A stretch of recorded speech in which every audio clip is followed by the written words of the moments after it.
and accept our invitation. You are all highly welcome, sirs. Thank you very much. Please, a louder round of applause. Emir of Zazzau House other engagements. But because of your importance, he said he has to come here, even if it's to come here, greet you and acknowledge you, and then leave. Please, a round of applause for him.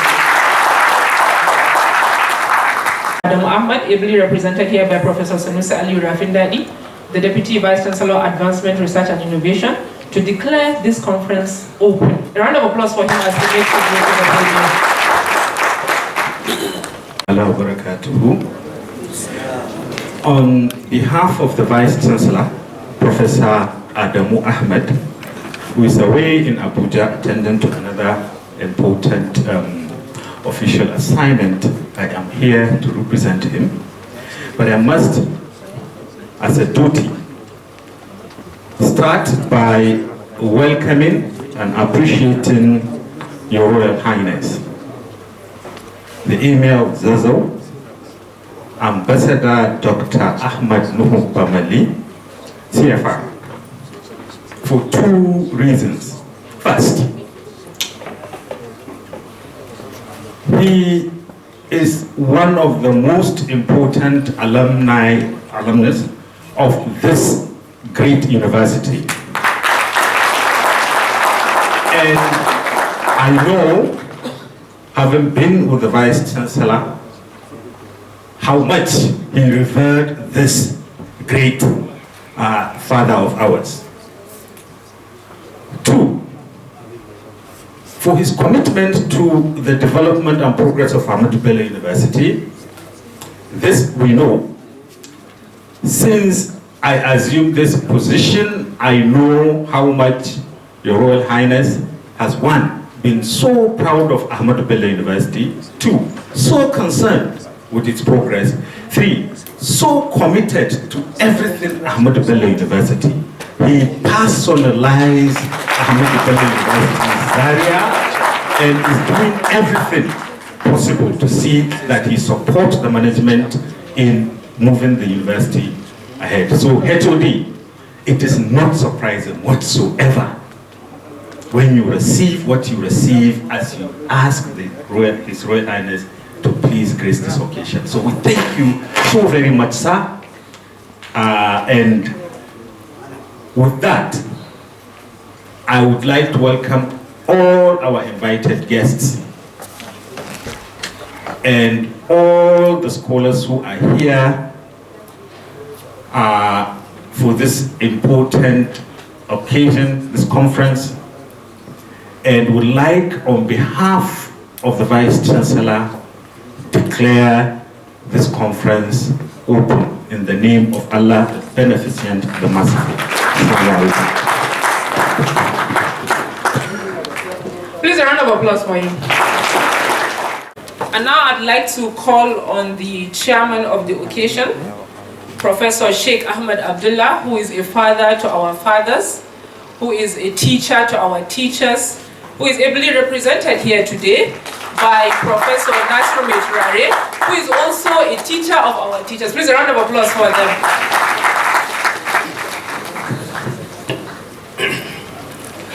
أعوذ بالله من الشيطان الرجيم. بسم الله الرحمن الرحيم.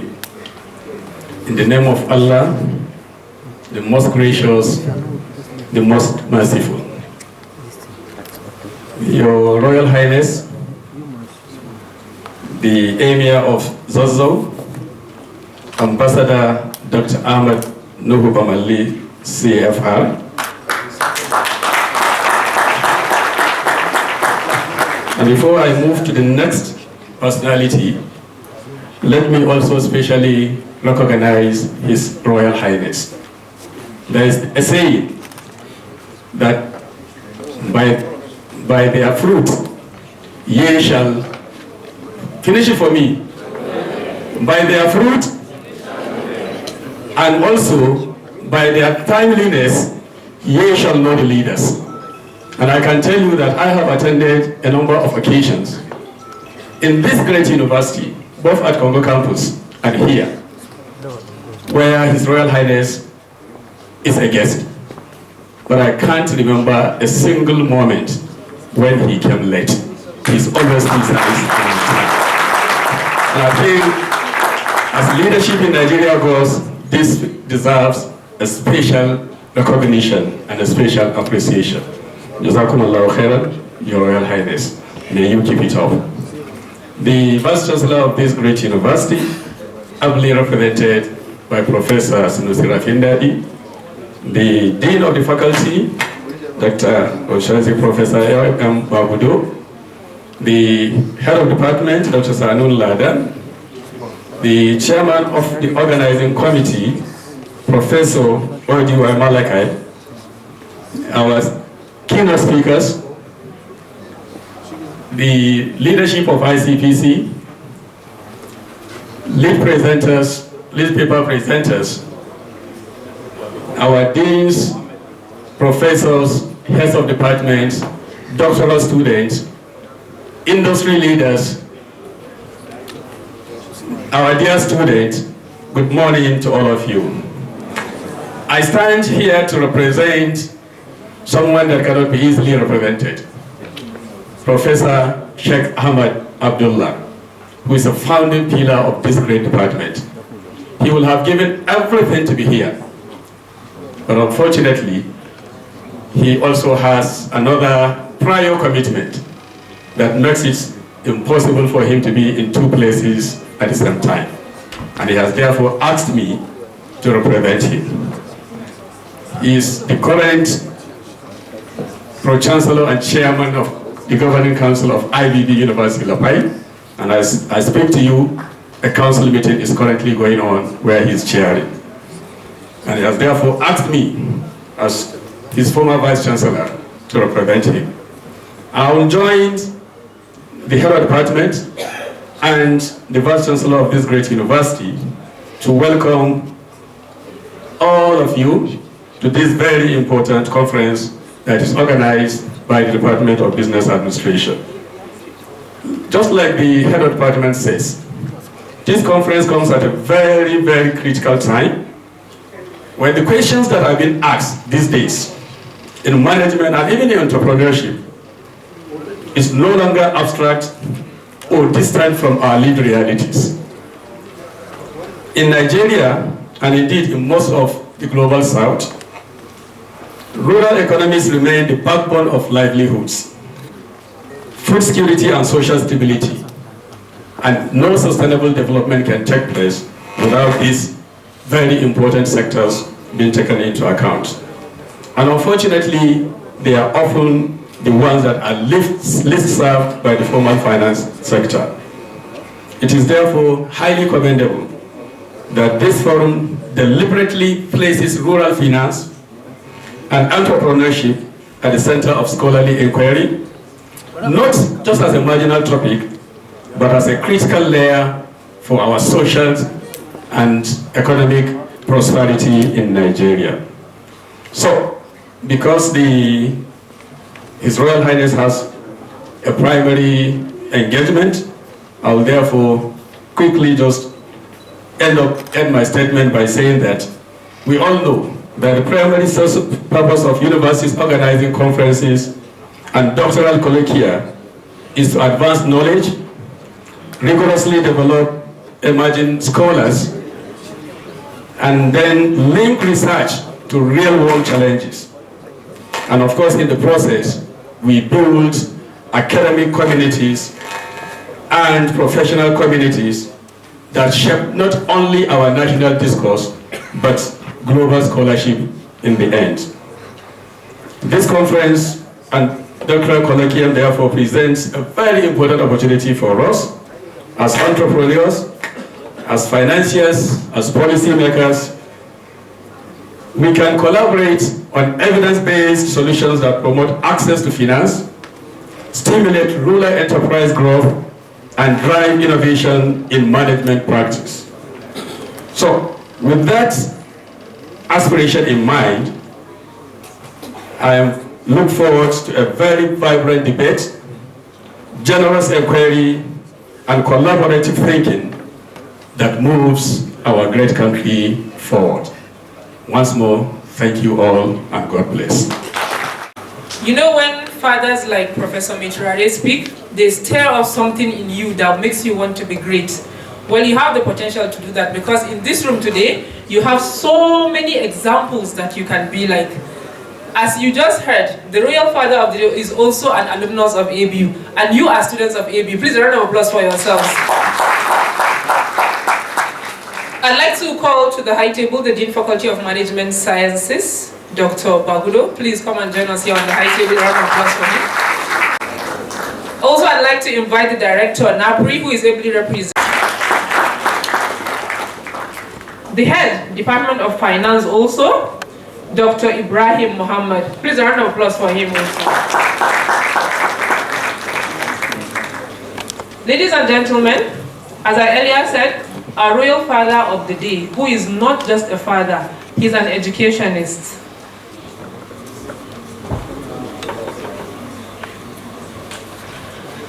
He's also an educationist, a role model, a brother, and everything you can ever think of.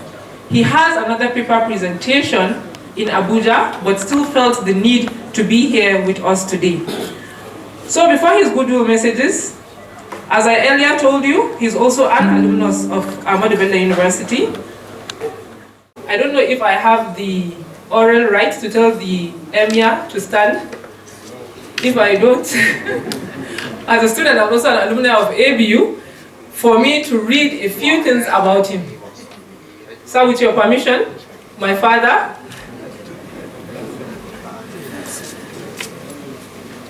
the brief citation of His Highness, the Emir of Zazzau, Malam Ahmadu.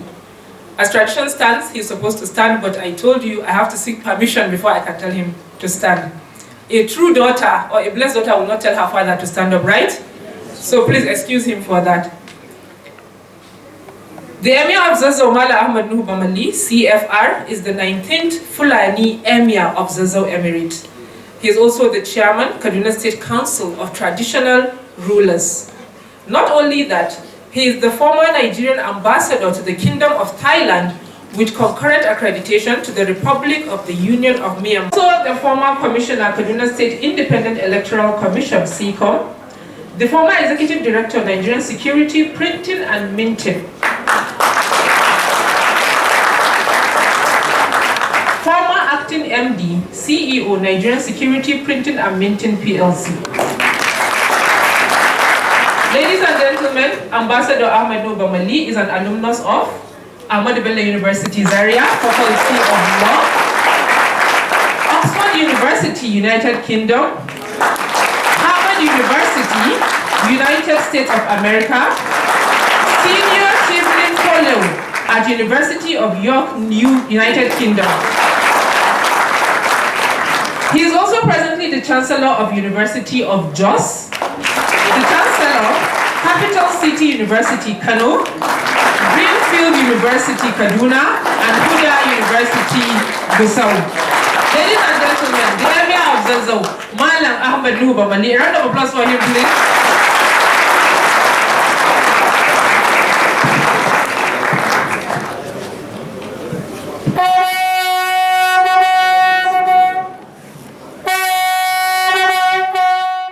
Deputy Vice Chancellor,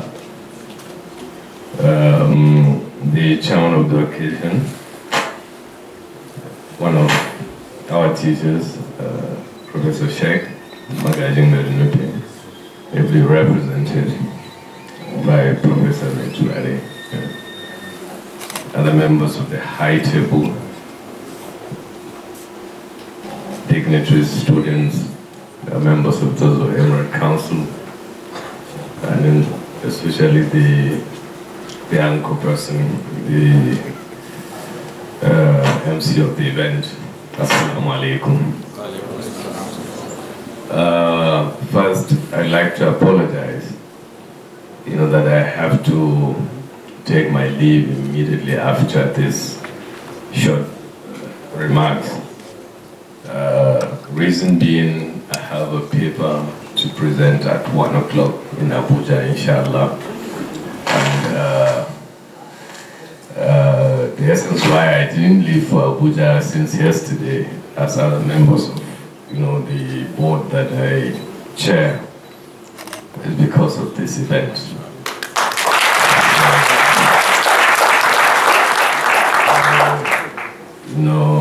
There's a saying, by my grandfather, Emir of Zozo Aliyu Densibi, who reigned between 1903 and 1920. He said, "Kyan alkawari tabatashi, kyan imani biyan bashi." So, on that alone, if you promise to do something, you have to fulfill your promise. So I feel, despite the fact that I will not stay on to the end of this event, it is necessary for me to fulfill my promise, but alhamdulillah that I've been able to attend. Secondly, I'm particularly very delighted that I came to this event, and the caliber of participants that I have seen, certainly I'm in the right place, and the topic of the day is certainly, going to be beneficial, to those, to these students, and everybody that is seated here. Entrepreneurship and innovation in management, I think, is the theme of the conference. It's a very important topic, and I'm equally very happy, Mr. Vice Chancellor, that Ahmadu Bello University has established, a faculty or a department of entrepreneurship here, which means we can save our money. We don't have to travel outside the shores of this country, to go to one of my alma maters, that is Harvard Business School and other, Ivy League universities, because we have, equally another very good university, my own alma mater again.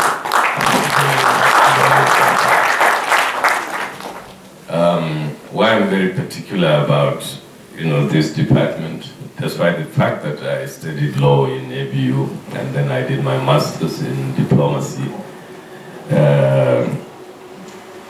all my life, or significant number of years of my life, was in finance. And even the meeting I'm going now, they've started since yesterday evening. It's a board retreat. It's all about finance and other related, businesses. So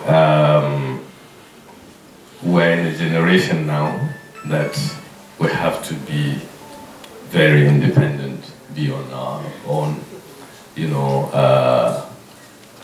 we stop over-relying on government funding, and the only way to do it is to have an idea, knowledge of, what you can do as an entrepreneur and business status, so that at least you can navigate within the period, that you have when you still have, strength in your system as a young person, to find something you can actually do with your fingers or with your brain, not to rely on government patronage, which is one of the foundation of all the crises that we have in our country today, over-reliance on government,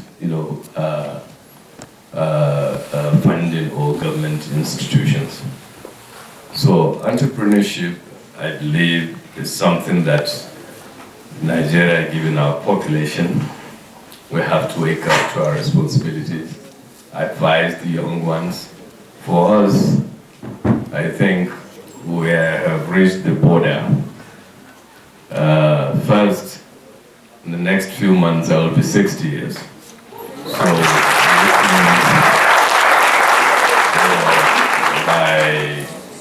by all standards of life, at least, it's time for retirement. But I've retired many years back, and then certainly what I do in a day sometimes I laugh, whether I am a human being or a demon. Because even yesterday, day before yesterday, I attended 4 events in one day, 3 in Zaria, 1 in Kaduna. And you see, life, they say life begins at 40. Yes, life begins at 40, because by the time you're 40 years, it's just like, the tire of a motor car. Those notes about 4 or 6. By the time you're 40, it will start losing up, by the time you're 60 and beyond, and you can say the car will be wobbling. That is how we walk now. Sometimes we have to have walking stick to assist us, and sometimes you have to have somebody to assist you to lift your leg. So it's a fact of life. So young men and women, I call on you to take this opportunity, utilize your time. Don't waste your time in this great university. I was asking some students, some months back, whether they were still going to kill here. They said they never heard of kill. So if you come to ABU without knowing where Kashmir Private Library is, or Kennedy Library in Congo, you might as well go back to your home and stay.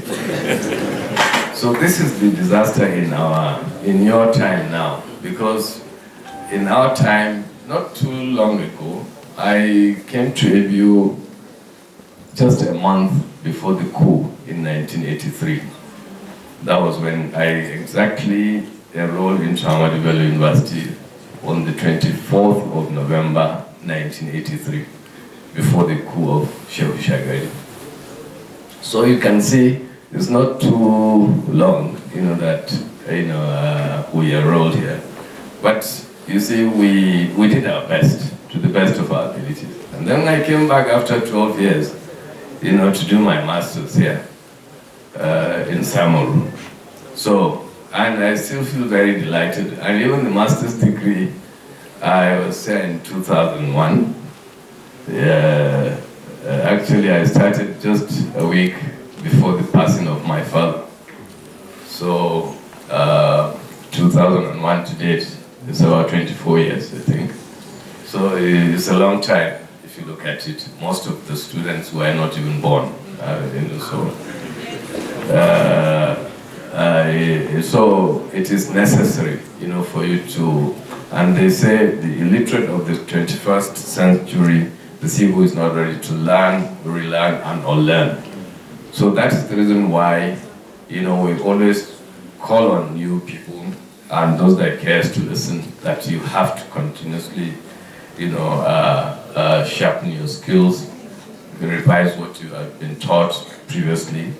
And that is the reason why, even in the palace here, I established a school about 7 months ago to remind us about the teaching of our faith, those who are studying the Quran and other books of fiqh, between 9 and 10 every morning, Monday to Wednesday, and then 4 to 6 Saturdays and Sunday, so that at least you can be mentally alert and then practice your religion, with knowledge, not, just being a Muslim, and then you're only a Muslim by birth. No, you have to know, because you have to know God before you worship Him.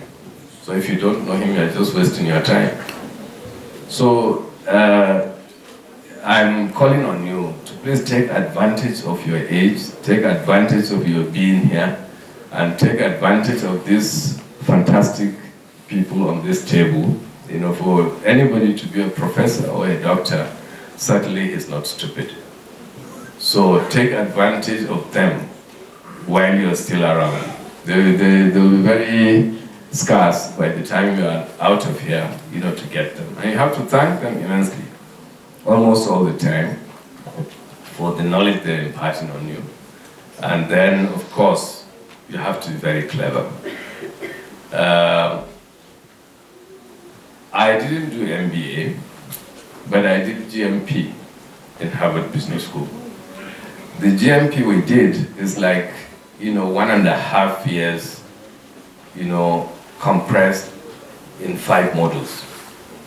And that is why I'm appealing to the university here. In addition to the MBA program, you should introduce GMP. Because what we did in GMP, General Management Program, you have to reach the position of the general manager in a corporation before you can be given admission.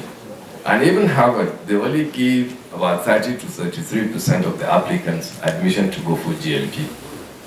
So it's a very tough, program that will certainly, enrich your knowledge, and at the same time, to know the practical aspect, of businesses. So entrepreneurship, is something we also learned in the business school there. I was privileged to have attended most of the Ivy League universities for one program or the other. But at least the GMP, and then I did a diploma in organizational leadership in Oxford. So these 2 important programs of leadership, they're very, very good. And then of course, those that have gone through MBA and then the GMP, you will see the difference, in their approach, to business, be it in public service or in the private sector. So, and in one of my appeals to the university, we should always try and repackage, courses that are obsolete. We should not say that, because in the last 50 years they are doing certain program, we have to continue doing those programs. It means we are not doing justice to our children and to ourselves, because in this generation we don't need those courses that are obsolete now. So with these few remarks, I'd like to say a big thank you, to the Vice Chancellor and his team, and also to the organizers of this event, the Dean especially, for giving me the opportunity to come and say a few words here. And I would also like to apologize that I have to go and honor the other invitation, because I'm the only one that is not there since yesterday. So I will take my leave at this juncture and then proceed to Abuja, inshallah. So I look forward to seeing you.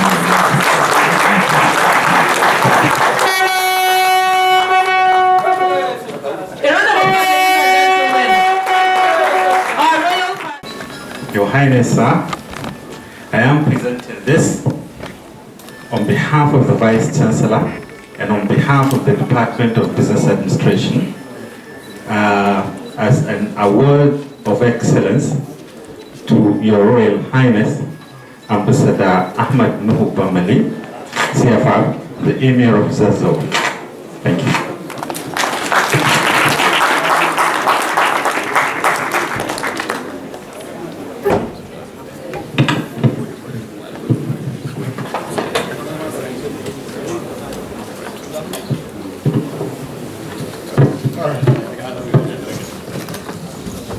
Please, a round of applause as he makes his way away, but he is still leaving us with a representative.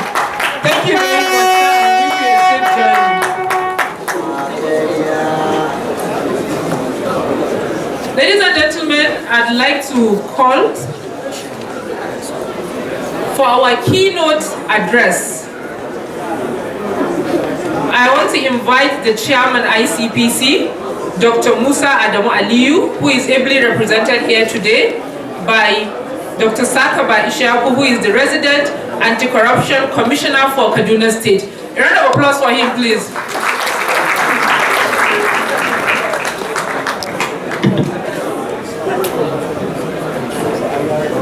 He needs a better round of applause, please. We don't want anybody arrested for any corruption, sir.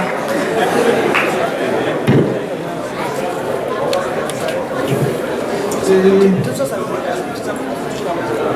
Emir of Zazzau, Dr. N. Bamali, just exited. Vice Chancellor. Please don't stand in, come in and sit down, and please be at attention. Those standing should come in and sit and fill in the missing seats, and please keep quiet and listen well. Thank you.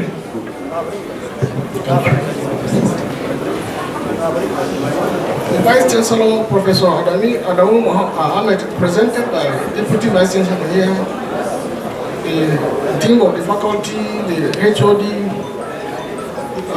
resource persons, other keynote speakers, other guests, students, gentlemen of the press. The protocol list will be very lengthy. So if I forget to mention you, it's not deliberate, but it's due to the fact that I may not have the records.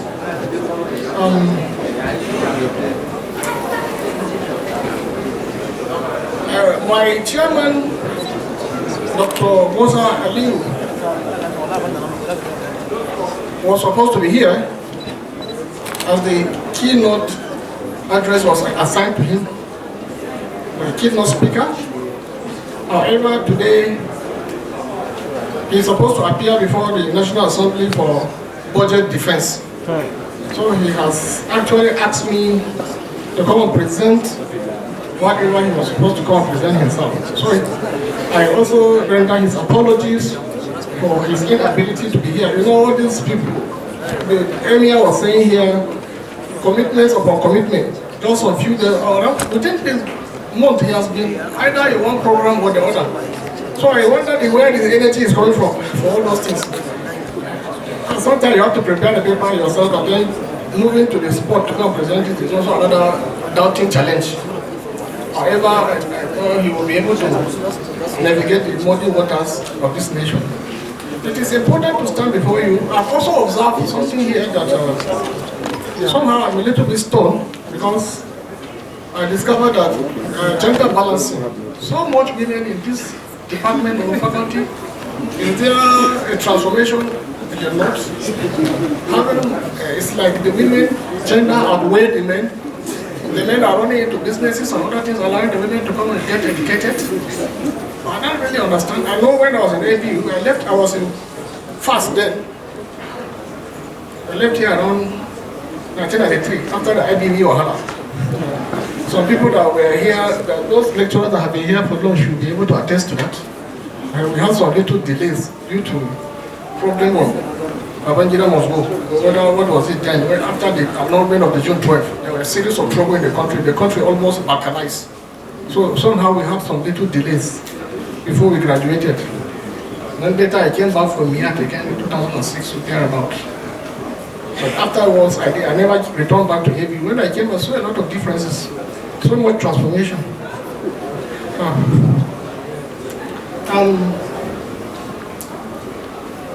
What we are talking about today is Jamin.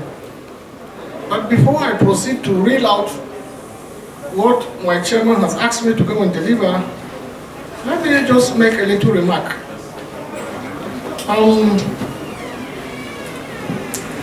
It won't make any meaning for somebody to come and back a PhD, master's degree, first degree, whatsoever you have, only for you to end up as a keke napep driver. Then in the first place, why are you here in the academic cycle in the first place? Does it make meaning? We have to rejig a lot of things. The professor was talking about something is wrong somewhere. Which means there is a difference between the academic paper we take and the actual practical reality of life. There's the essence of our gathering here today. I remember some years back I was in the mechanic to fix a car. And then I discovered that one of the apprentice mechanic that came to learn the job with the roadside mechanic had 2 master's degrees. So much must have been spent, so much time dissipated, and at the end, you have all these papers, and you end up following another mechanic, roadside mechanic, as an apprentice. There was the essence of going for the master. Why not go and start all over? Do whatever diploma you want to do in the line of mechanic and the practical sense, and go and make meaning to yourself. So there is a huge issue that we have to deal with.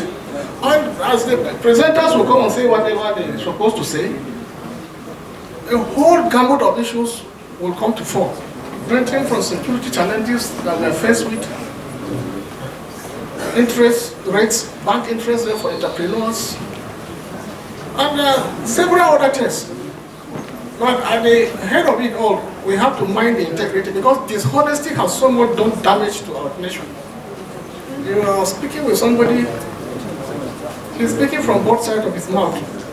He could be talking, but the actual thing in his mind, you won't know. After you have finished agreeing, the next thing is for you to go and do another thing. So these are real issues that the academians will have to deal with, because we cannot be tuning out graduates in various disciplines. And then at the end, the graduate, you see, if you have a PhD, the essence of that PhD is for you to fix issues in your country. But you find out that you cannot even fix issues even from within yourself. Your own problem, you cannot solve it. How much more the problem of the country? But there are issues, there are problems. I hope that our coming here today will not be a waste. A lot of things will be done so that we can turn the tide, at least to develop our country. Most of these people have been in several countries abroad. They see what is happening in other jurisdictions. Why must it be the same thing? Why can't we replicate the same thing here? I remember there was a time we traveled to somewhere in the Far East, Asia Pacific, for something like this. There was just some of us were just participants. We are just participants sent from Nigeria to represent.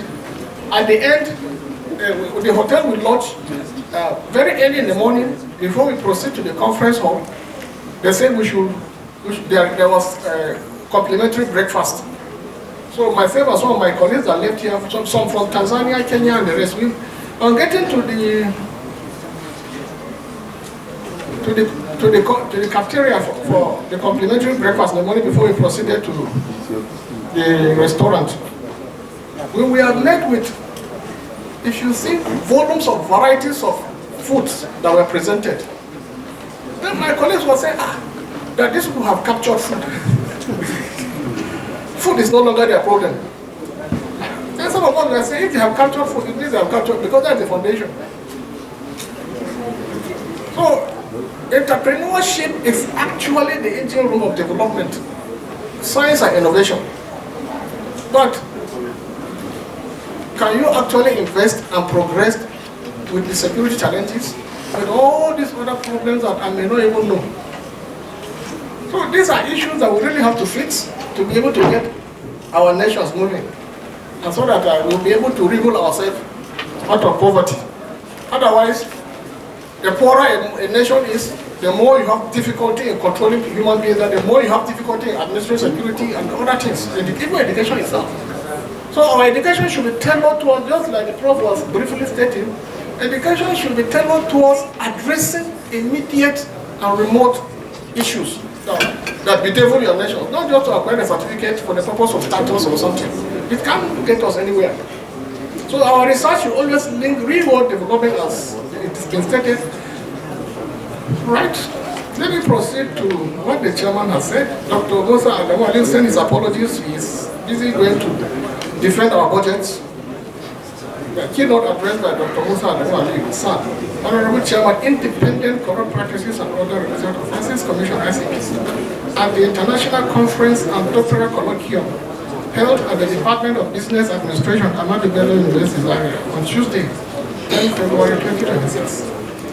It is an immense pleasure to be here at Ahmadu Bello University, Zaria, an institute that remains a cornerstone of intellectualism and administrative excellence in Africa. When we speak of innovations for sustainable development, there is no better place to plant these seeds than in the fertile minds of the Zaria academic community. The theme of this conference is apt and timely in emerging economies. We often treat innovation as a technical challenge, a matter of better software, faster internet, or more complex financial instruments. However, at the SCPC, we have learned a fundamental truth. Innovation without integrity is merely a quicker way to fail. And the two must intertwine. for our society to thrive. For management, entrepreneurship, and rural finance to drive sustainable development, they must be built on the foundation of transparency, accountability. Corruption is not just a moral failing, it is an economic friction that seals the doors of opportunity for the common man.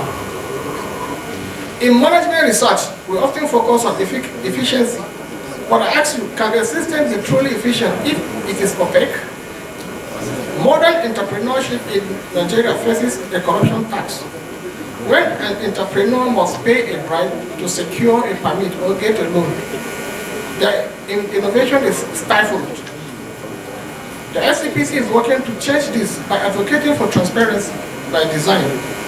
We are encouraging agencies to automate their processes, removing the human interface that so often becomes a toll gate for rent seeking. Rural finance is the lifeblood of our food security and poverty alleviation efforts.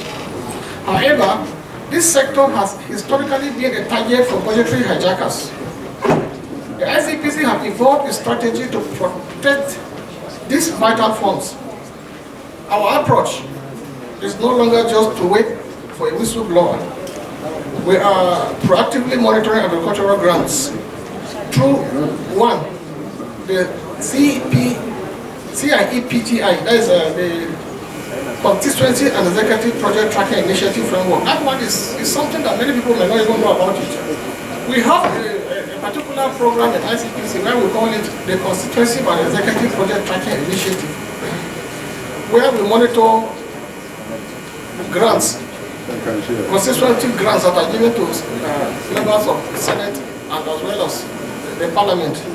We follow up on those funds, those monies that were given to you to ensure that the jobs are executed. Where they are not executed, you either refund or you return back to site. So that is what we call it. And so some projects that are being carried out by the executives also follow up to ensure they are executed. So that is what we call the Constituency and Executive Tracking Initiative. Through our Constituency and Executive Project Tracking Initiative, we have monitored projects valued over 610 billion in the life cycle. We use digital verification tools to ensure that when government pays for 100 tractors for a rural cooperative, 100 tractors are actually on ground in the village. The war on ghost farmers, we are aggressively pushing for a mandatory use of NIN and BVN in agricultural interventions by linking finance to a verified identity. We eliminate the middlemen who siphon off billions meant for the actual tillers of the soil. The system study and risk assessment. We don't just arrest, we reform. We conduct corruption risk assessment on agencies like NALTA and the Bank of Agriculture to identify the structural loopholes that allow for diversion of fertilizers and microcredits to open markets. To the doctoral students present today, you are the architects of our future policy. I challenge you to move your research beyond the theoretical boundaries to the practical realities of our time. Do not just study credit risks, study integrity risks. Don't just analyze like the ICPC create better policies. So we're also relying on you, you can see. Finance, and to design management models that prioritize accountability as a core key performance indicators, KPI. In conclusion, therefore, sustainable development in an emerging economy like ours is a marathon, not a sprint. It requires the courage to innovate, the character to remain honest. ICPC is your partner in journey. We are committed to ensuring that the resources meant for the development of the Nigerian people reach their intended destinations, untainted and undivided. I wish you a very successful and impactful conference. Thank you for your attention. Industry and academic partners to enhance UUM's research ecosystem. He has emphasized the importance of proactive engagement across the university's faculties and research centers to achieve high-impact research outcomes and reinforce research commercialization efforts. His academic and leadership activities include: he has been involved in university-wide initiatives such as the Festival of Ideas, which promotes a vibrant research and innovation culture among academics and students. He has highlighted the university's commitment to advancing sustainable innovation, such as supporting environmentally friendly research, projects like the Biocar Telecommunications Tower. For his academic background and expertise, while an official of UUM profiles listed him as an administrative appointment, external academic records show that Professor Dr. Ram Al-Jafri Saad has a notable scholarly background with expertise in behavioral accounting, Islamic accounting including zakat accounting, and ESG, environmental, social, and governance accounting research. He has progressed through academic ranks from tutor to full professor and held leadership roles such as Assistant Vice Chancellor and Dean of the Tunku Puteri Intern Staffina School of Accountancy prior to his current role. In summary, Professor Dr. Ram Al-Jafri Saad is a senior academic leader at University.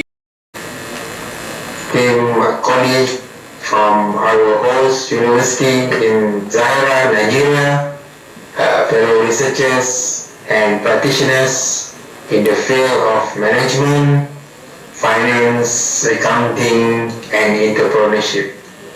Peace and greetings from University Utara, Malaysia.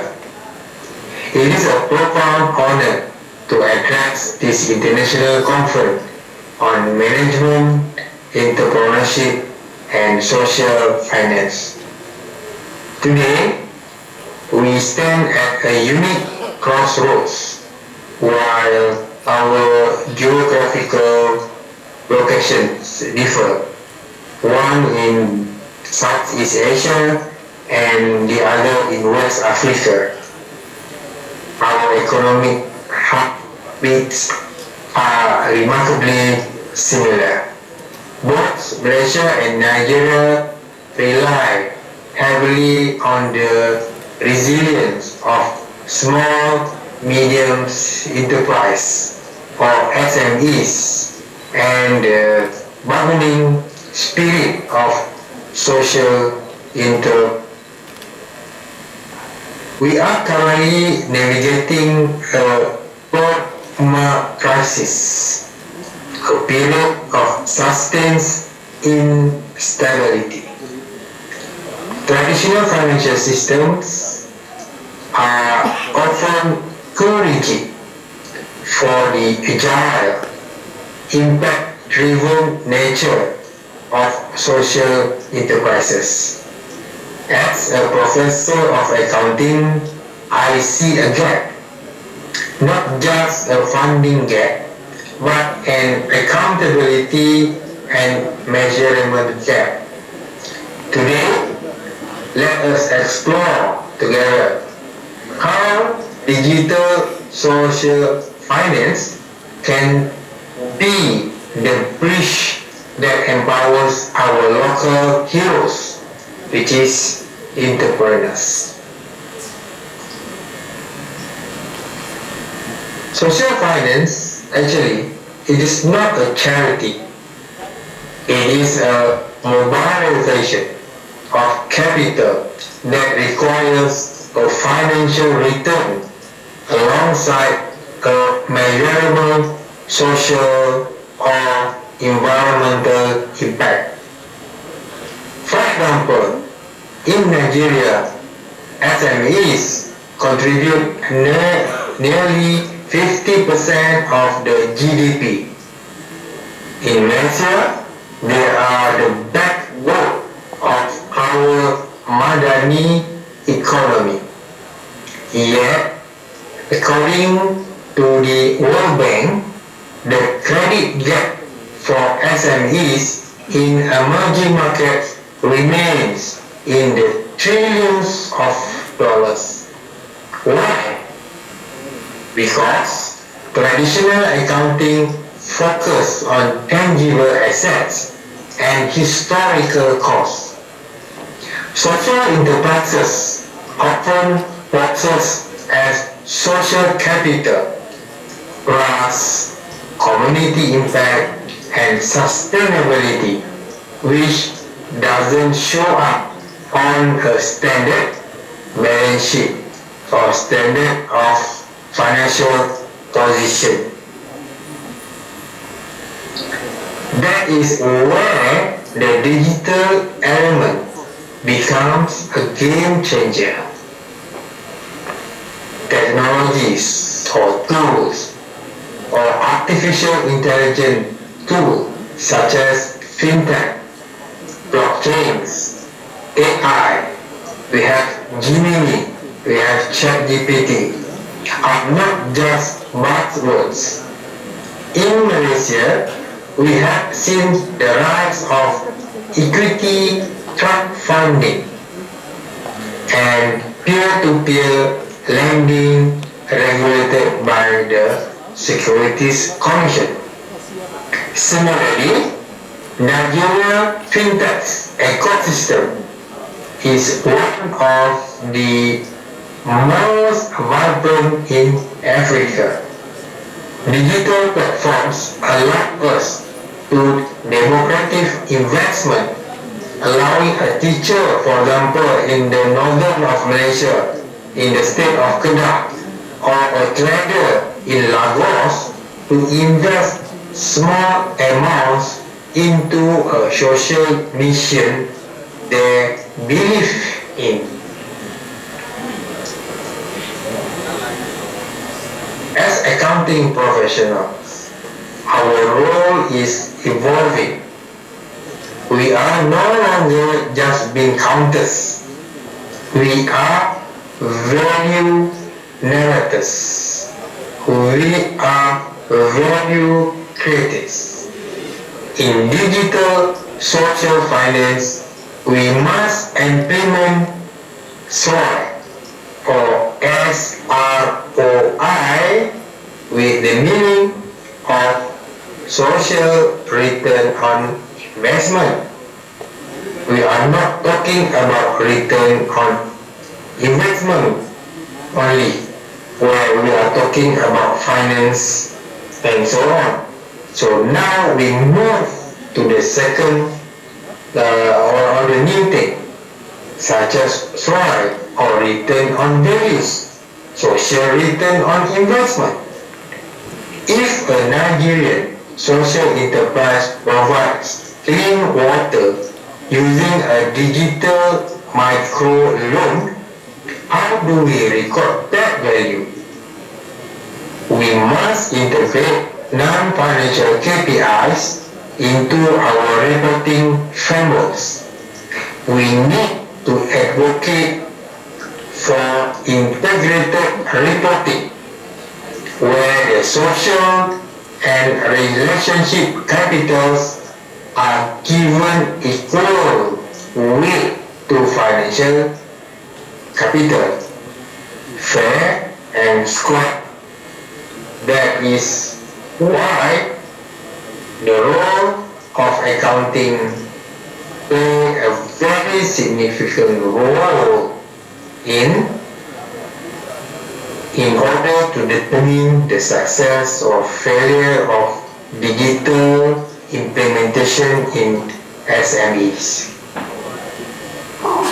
My brother and sister, one of the biggest hurdles in social finance is impact washing. What is meant by impact washing? It is where firms claim social good but don't deliver it. Here, blockchain technology offers an immutable ledger. Imagine a donor in Malaysia sending funds to an entrepreneur in Nigeria via smart contracts. The funds are only released when specific project milestones are met and verified. This risk will be reduced, okay, or this reduce the risk premium that often chokes SME growth in emerging market.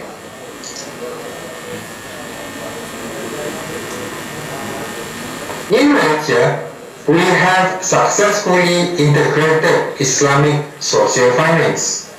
Models like wakaf or endowment, Islamic endowment for example, and zakat or almsgiving or taxation in Islam are being digitized. We use social impact bonds to fund vocational training. At University Utara Malaysia, we emphasize scholars on management. We teach our students that management is about stewardship.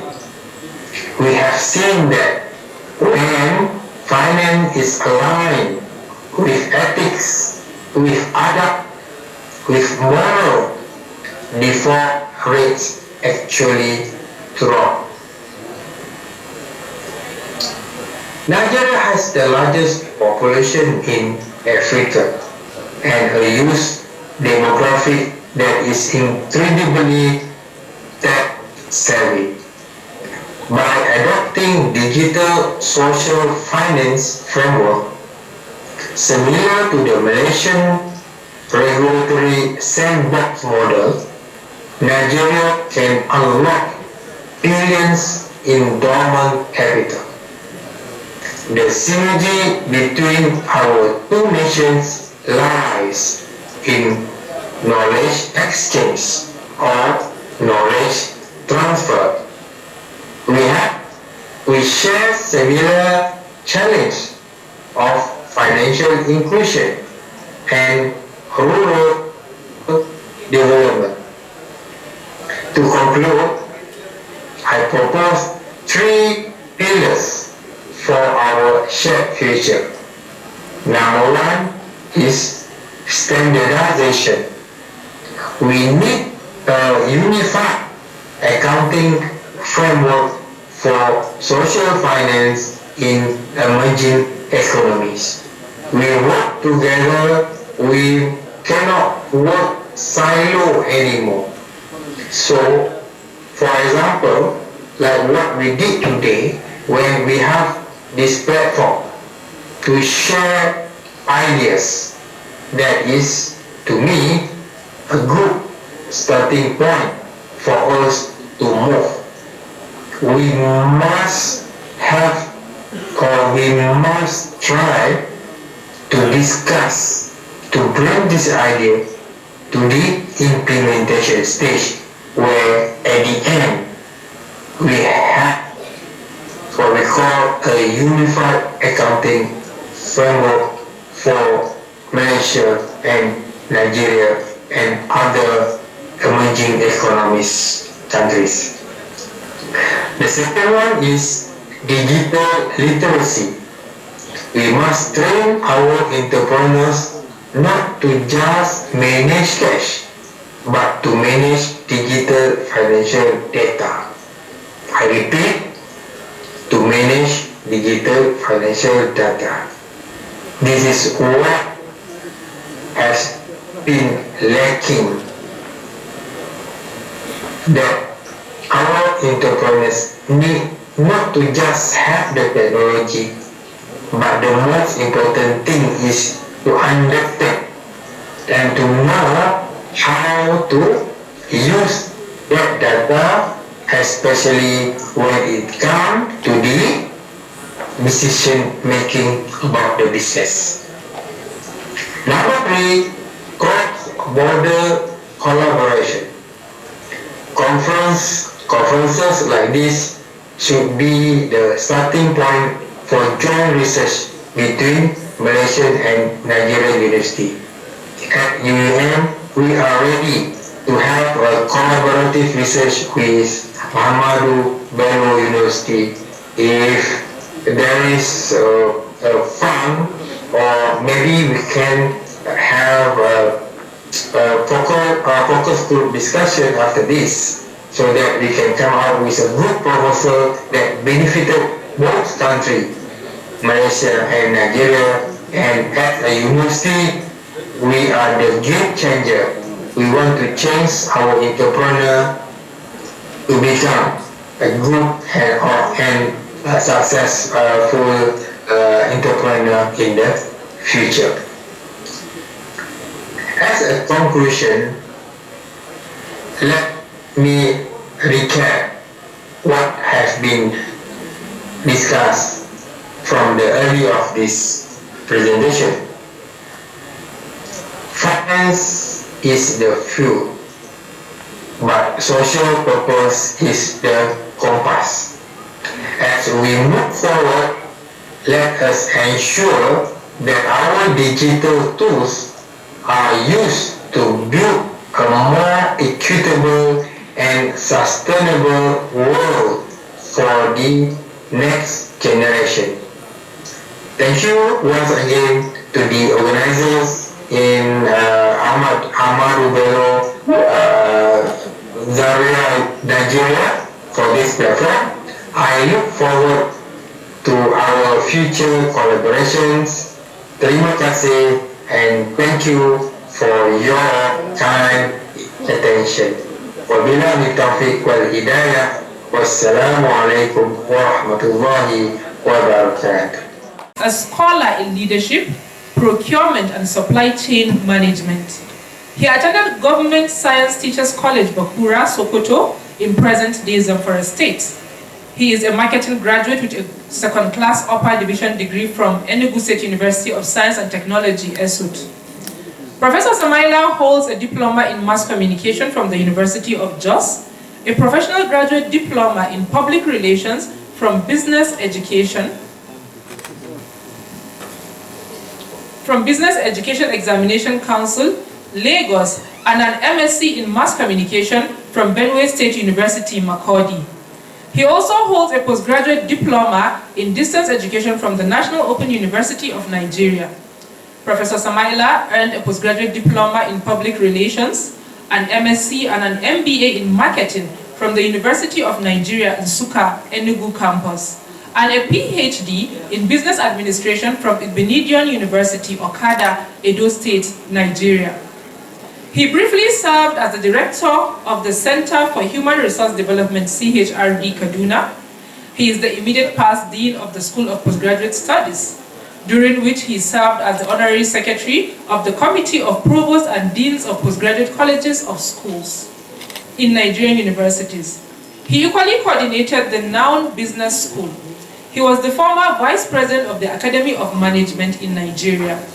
He was an adjunct research fellow at the School of Media and Communication, Pan-Atlantic University, Lagos, a faculty member of the Nigerian Military School of Public Relations, Boni Cantonment, Lagos, a faculty member of both the Nigerian Military School of Medical Sciences, Ojo Cantonment, Lagos, the Nigerian Army War College, Abuja, and the National Defense College, Abuja.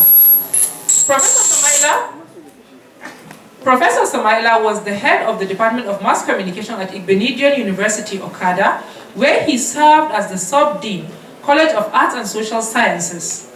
He was a visiting lecturer at Kogi State University, Anyigba, Kogi State, Benson Idahosa University, Benin City, Edo State, and a part-time lecturer with Nile University, Abuja. He is also a postgraduate supervisor. He is also a postgraduate supervisor at Lincoln University College, Malaysia.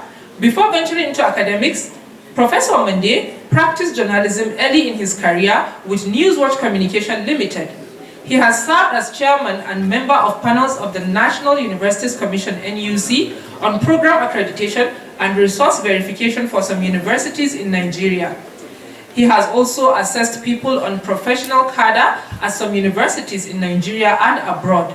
He is currently serving as an external examiner with the University of Maiduguri Department of Marketing University of Abuja, Abuja Business School, and Nnamdi Azikiwe University, Awka Business School.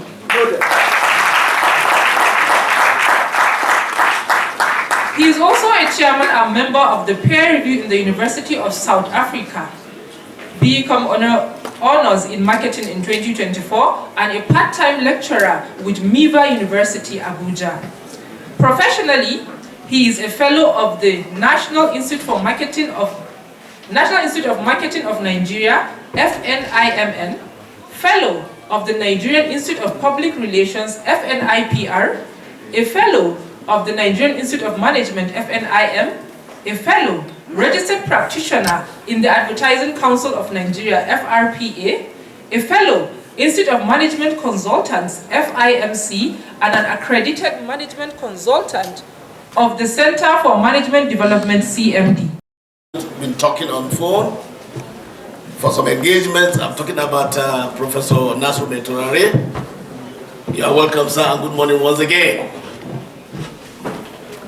Let me follow protocol so that at the end of the day, I'm not going to have a challenge, but in a way, even though the audience, those that I'm supposed to acknowledge are not here, but let me start clearly by thanking Ahmadu Bello University, Nigeria here, and to also make it clear that the Department of Business Administration, you have made a great giant stride. Well, my saying because I understand this is the first ever conference by this department with the colloquium, in other words, International Conference and Doctoral Colloquium of Management and Entrepreneurship and Rural Finance. So I want to commend you immensely for this effort and to say that more opportunity will come in that direction. Inviting me to come to this environment, I want to believe that when I met my senior colleague and then a great brother who we've been interacting, and I'm quite sure some years ago we came here under the collaboration of the Academy of Management Nigeria, Ahmadu Bello University Nigeria here, Ahmadu Bello University Zaria here, hosted the academy. And I'm quite sure some of you here that were here today that are probably professors or one of our senior lecturers, that was where you became members of the academy. And so because of that, when we got this invitation, we now said, well, it's very, very important for us to come and also fraternize with the university. On that note, I'm now going to start my presentation in this order. As a one of the protocols, ladies and gentlemen, students, scholars, postdoctoral students, respected professors, and valued policy makers that are here, I say a great thing for you. And why are we here? We're here to also see to the need to enhance academic engagement. But let me make it categorically clear that a doctoral colloquium isn't just another segment of conference. It's a vibrant space for knowledge, a place where we question what we know, a place where we challenge our assumptions and carve out new paths for future research. Today, my goal is not just to share my arguments, but to frame the issues at hand, highlight the theoretical conflicts, and shed light on the research opportunities that are particularly relevant to emerging economies with a focus on Nigeria because we are Nigerians. Because of that audience, as a way of having a conceptual framing, because we are here for academic engagement. So I started by saying that development failure is rarely due to lack of ideas. In other words, when there are failures of development, it's basically due to lack of ideas. It's more often about system failing to turn those ideas into lasting institutions. So we now find ourselves at a pivotal moment in the conversation around development, and that's where we are here now. While innovation has become a buzzword in policy discussions, its meanings, methods, and effects are still not fully understood in engaging economies. And that is the more reason why, great audience, this paper posits that achieving sustainable development in this context relies not on isolated innovation, but on a cohesive alignment on management practices, entrepreneurial activities, and rural financial system. On that note, we have to talk about emerging economies. On emerging economies, we're talking about the structural characteristics and development contradictions. We have to get it very clear that and we have growing digital infrastructure in the face of weak institutions, of course, which Nigeria is an example of such a situation here. Even though it boasts the title of Africa's largest economy by GDP, Nigeria government with over 60% of small medium enterprise failing within 5 years. Nearly half of the adult population facing financial exclusion in rural areas. Public institutions struggling with capacity issues and bureaucratic delays is what we're experiencing on a daily basis. These contradictions call for innovative solutions that are tailored to the local context rather than simply copying policies from elsewhere. On that note, we have to try as much as we can to have a departure by rethinking innovation, a doctoral level clarification on this direction. In many discussions, innovation is often narrowly defined as just adopting new technology. But this very paper takes a wider, more innovation in emerging economies must be analyzed as a system-level transformation, not as isolated success stories in technology or finance or entrepreneurship. When management systems remain rigid, entrepreneurship becomes survivalist, and when finance is exclusionary, innovation becomes urban biased. And when institutions are weak, digital progress fails to translate into developmental outcomes because systems are weak.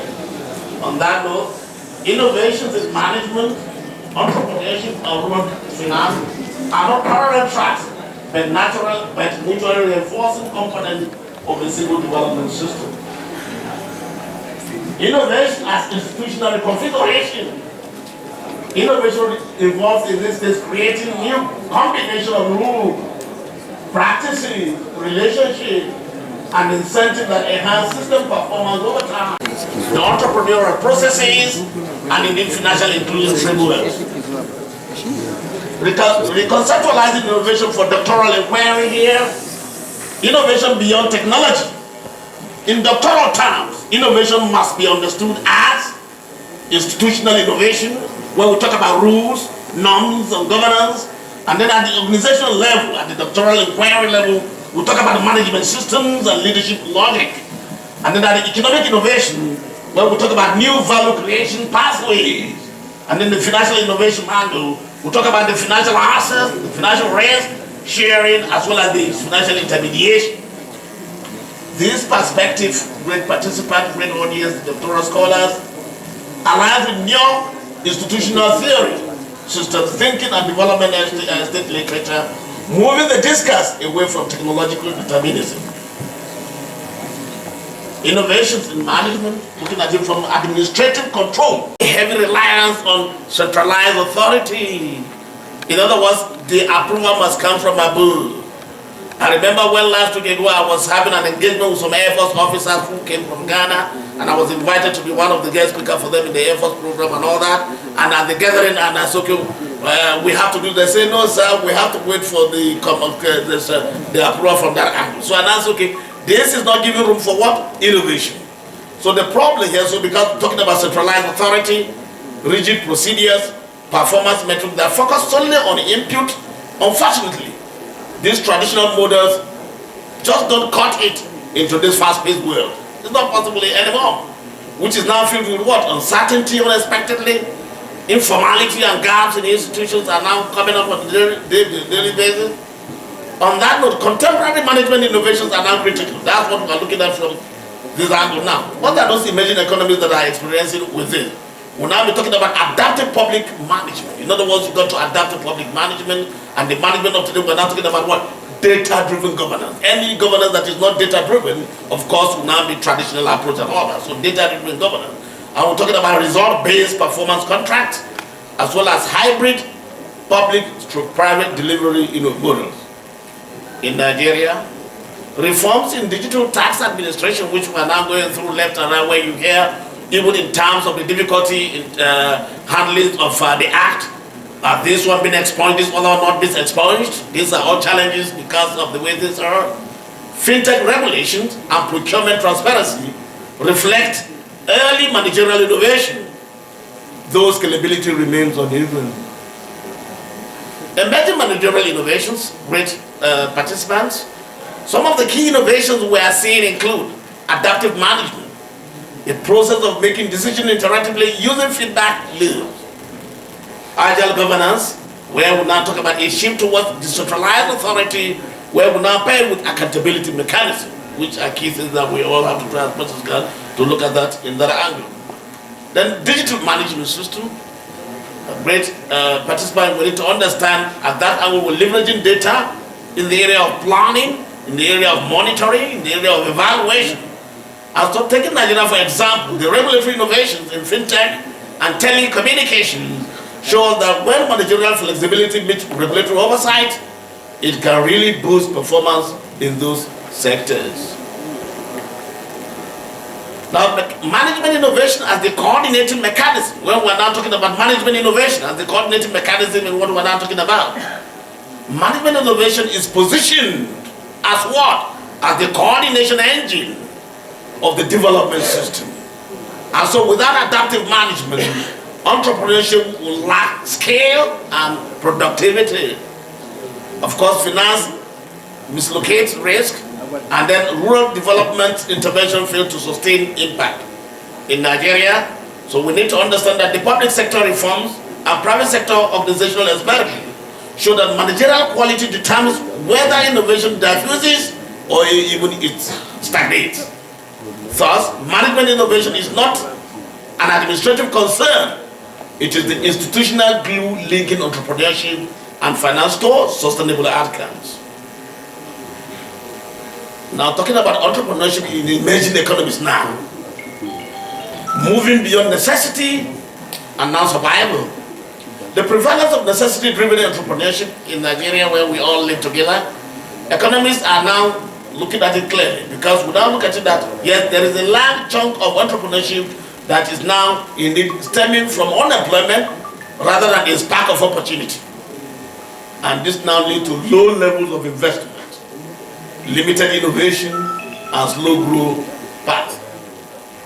And so on that note, trying to shift from opportunity-driven and transformational entrepreneurship, for entrepreneurship to be truly transformational, if we now want opportunity to now be transformational, it needs innovation that focuses on market needs. In other words, whatever kind of innovation you are going to do must be market-driven. In other words, the needs and wants of the customers need to be fairly determined.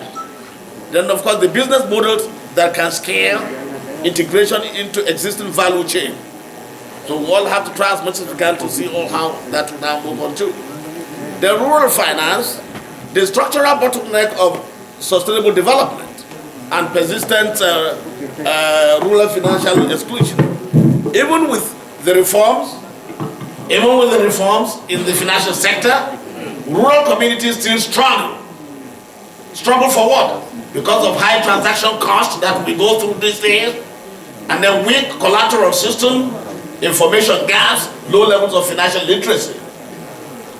This ongoing exclusion hampers agricultural productivity and stifles the growth of rural businesses and make it harder to reduce poverty.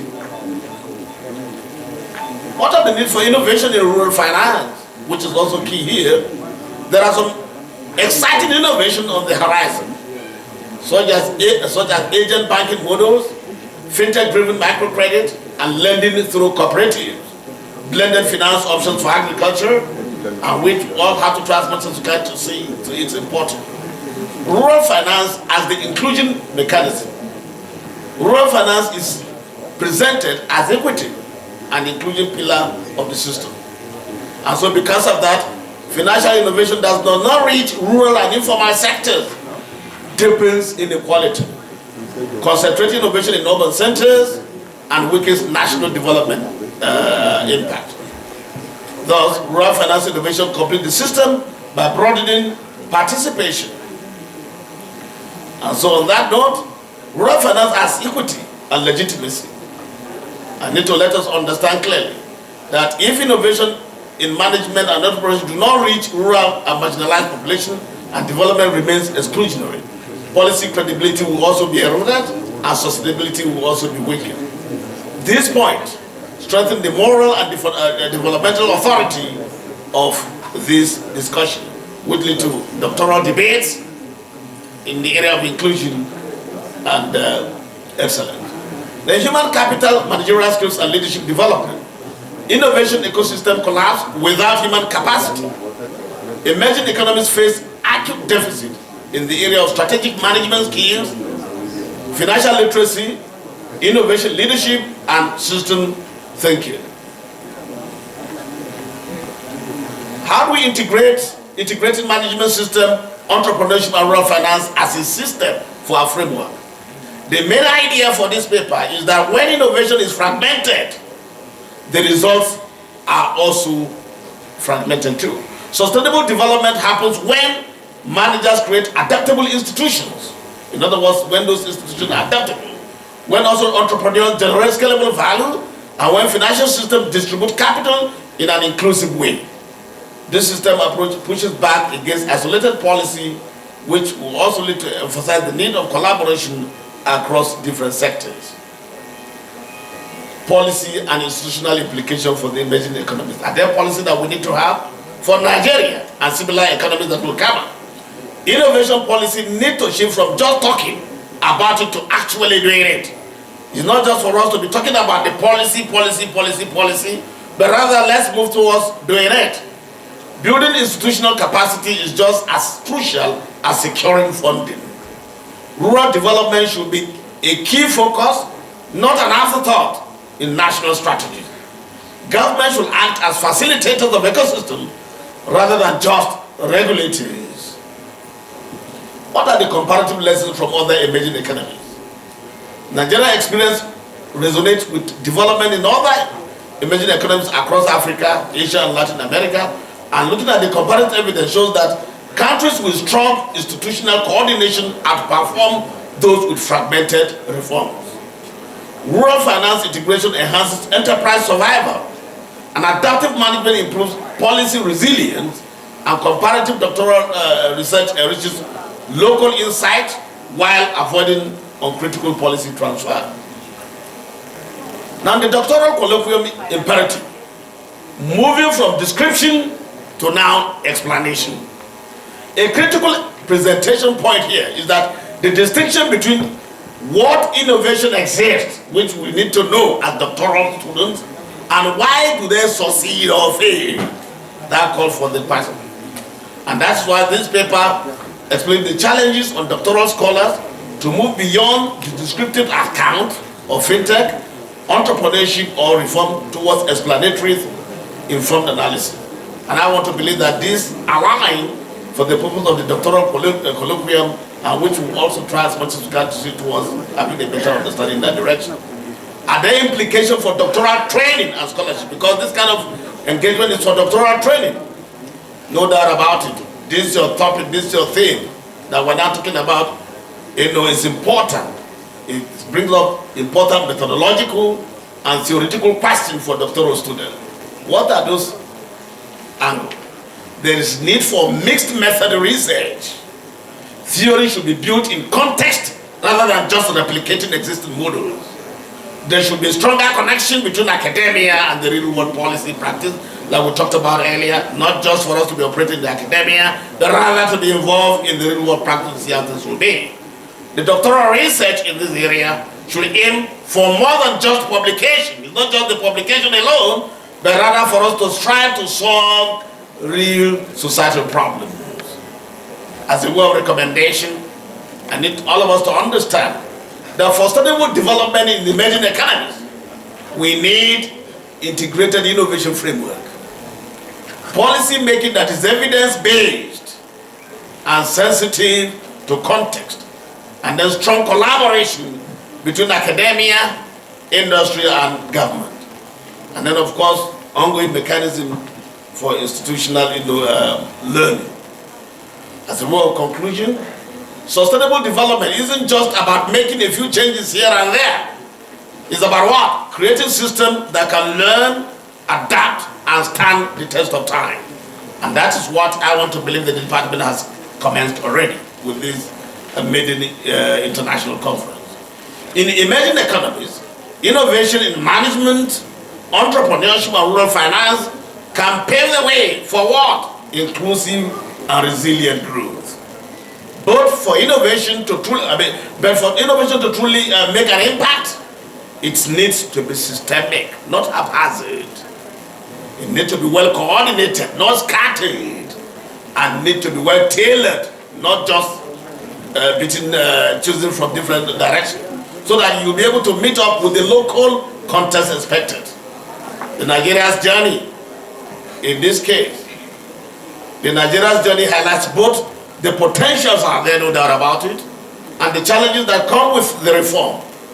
The real challenge for scholars, the policy makers, and the practitioners is to now transform innovation into solid institutions, and those institutions into sustainable development outcomes. On this note, I want to thank you for your rapt attention and to say that we are now in a better moment towards having a better chance for our own engagement. Thank you so much. I said already. Now this time around is to just give commendation to those that one way or the other have supported us in different directions. Let me make it clear to you people, for those of you that probably are not aware. Professor Sheikh Abdullah was among those who signed, who forwarded their document for the registration of the Academy of Management Nigeria. So I needed to make that information known to you, and he is now today the only living soul of those who signed that document. So he is now our own living legend of the Academy of Management Nigeria. And so whatever I'm doing here, I will equally go and report back to the Board of Trustees. And so when I was told that this is going to be the chairman, and I'm very, very happy that Professor Meturari ably represented, because Professor Meturari is equally our own fellow in the Academy, and which by the grace of God the events is coming up by the end of the year, you'll be well nationally decorated in that regard. So I want to commend you immensely for what has been done clearly. And I'm quite sure when some of you, when the MC was reading my citations, in mass communication, in advertising, in medical or whatever. Now let me make it clear to you. When you are in business, you are in all discipline.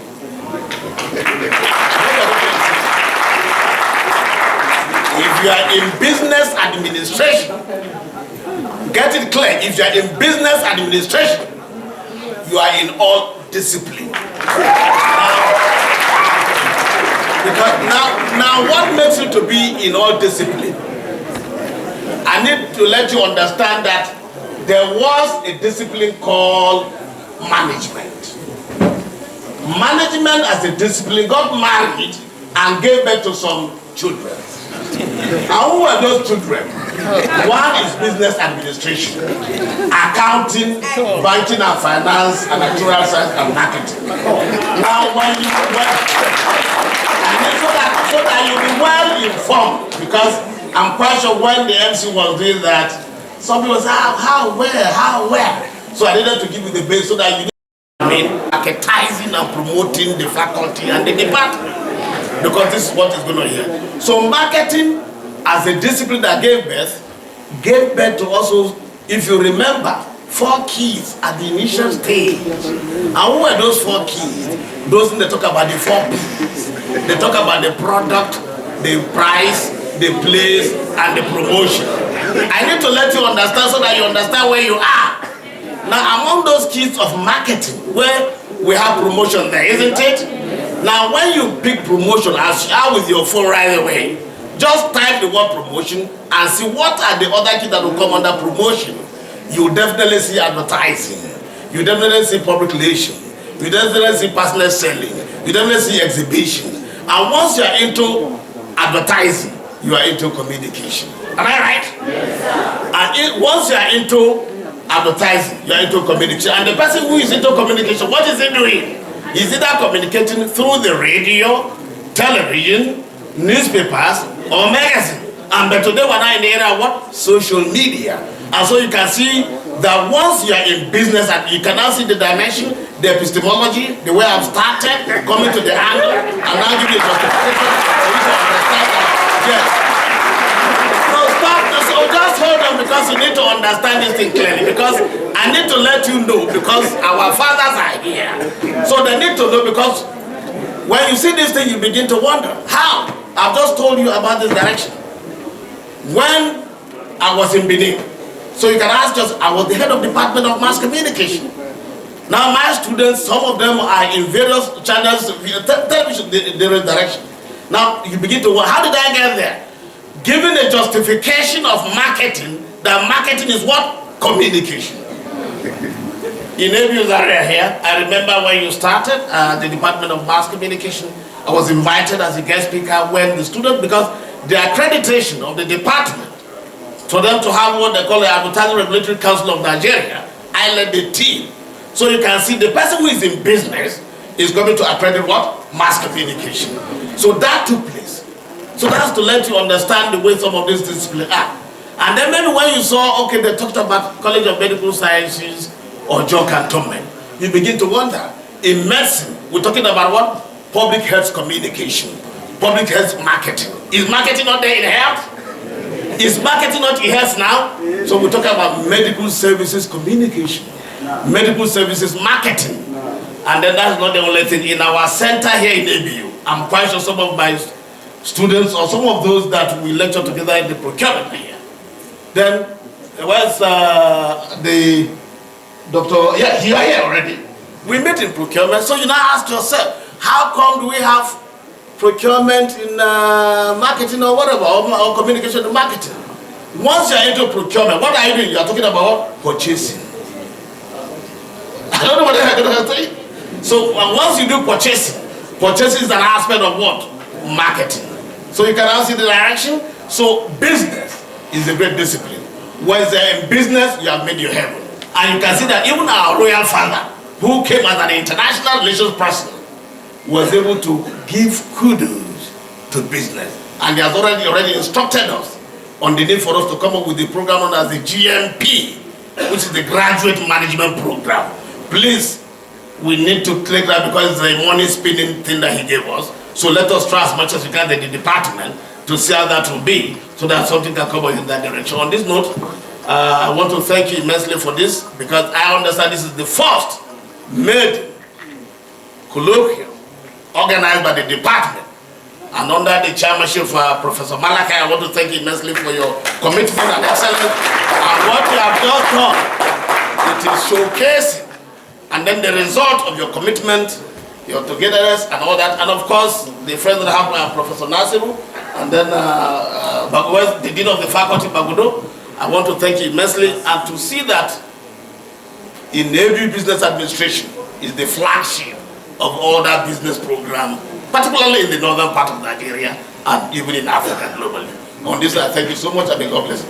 Professor Karwe, thank you so much. I can see your presence there. Met variously and others. Thank you so much. Please, another round of applause for him.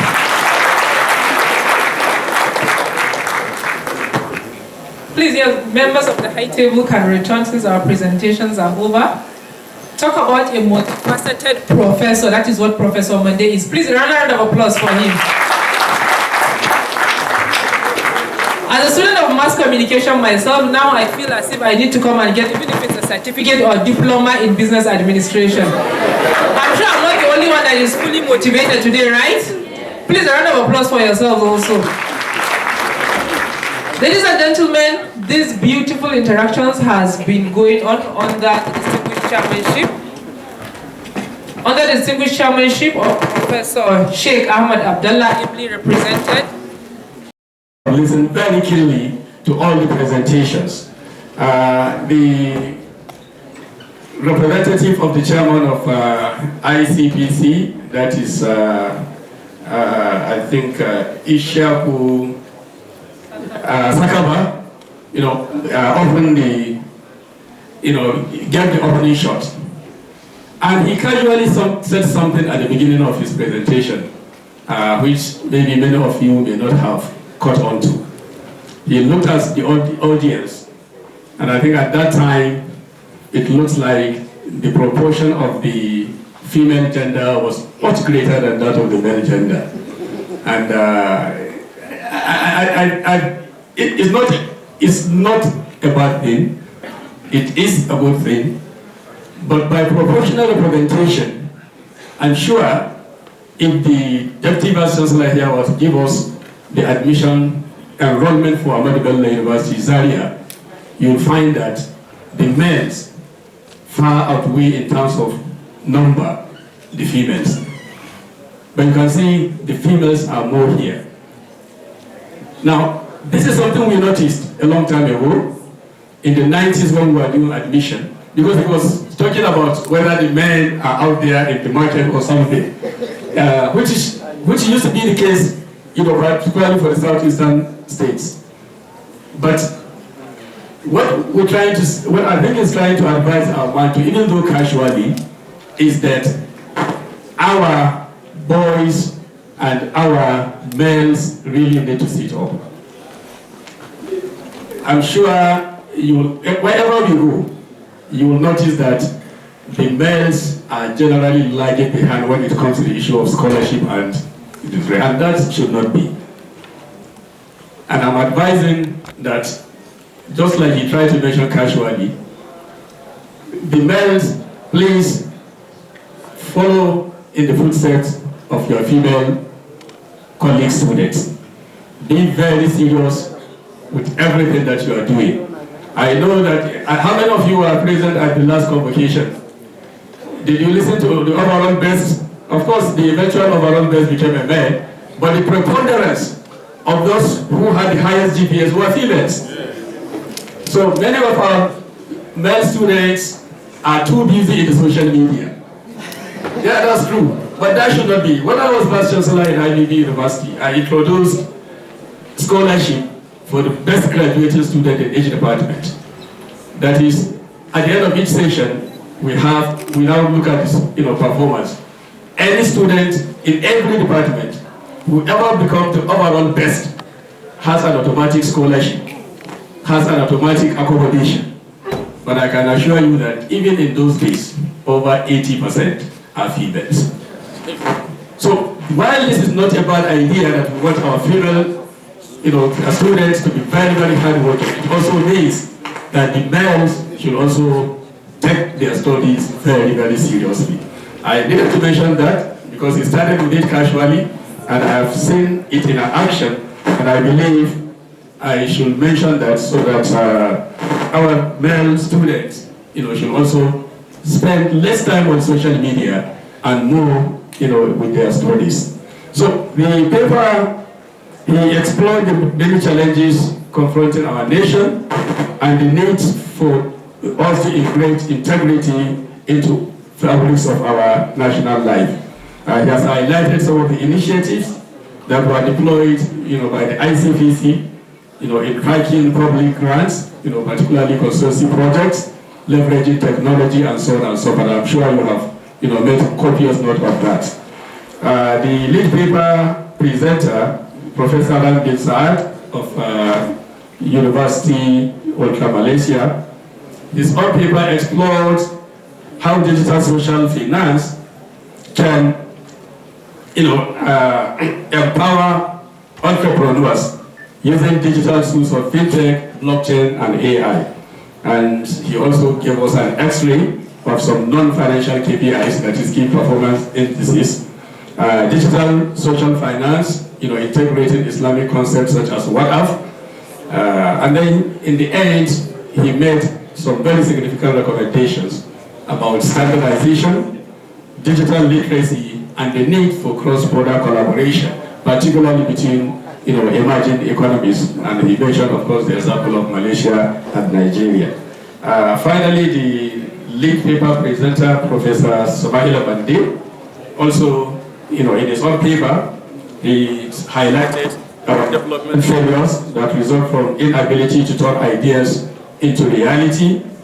He also, dwells substantially on the characteristics of emerging economies, which, he emphasized on the vicious cycle of rapid urbanization that is also, coupled with rising rural poverty. Of course, they are like the chicken and egg.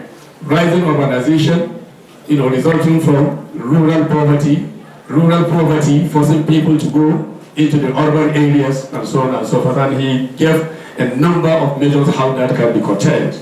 And finally, I think he talked about transformational entrepreneurship, which has to be linked to marketing needs.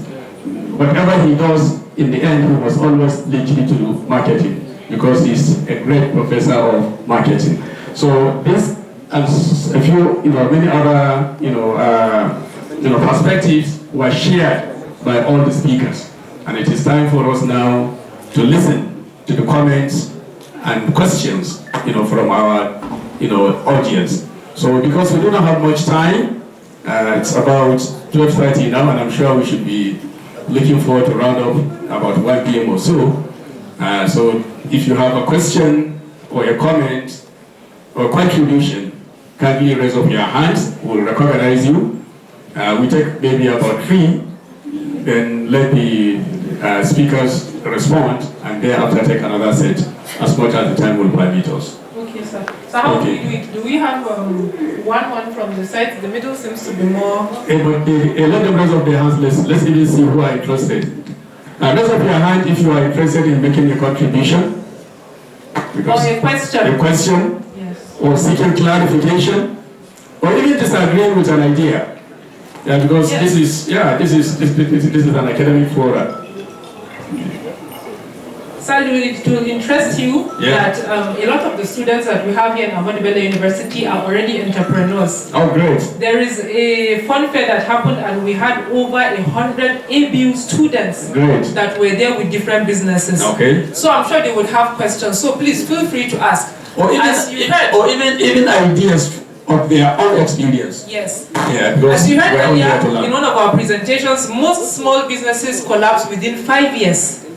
So if you don't want your own business to collapse, you have these special professors here who have also joined with industry expertise. So please feel free to ask your questions. And as Professor Mitrare said, also disagree. Okay. Please raise up your hand so that he can find them and then decide who is asking what. Okay. There's a young lady so here. As usual, it's the ladies that of course, please, ladies, a round of applause for yourselves.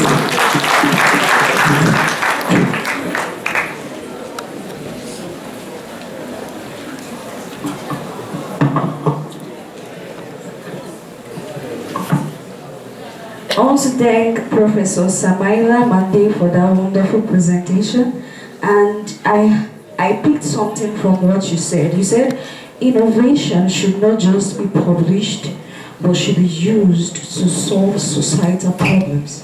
Now, as maybe a graduate from a university, you have this innovation, you have this idea, and then the finance might be a limitation for you to execute these ideas. I don't know if there are platforms where we can submit our ideas or innovation and then bring it to the government or the society so that they can help implement these ideas, since we don't have the capacity on our own to do it.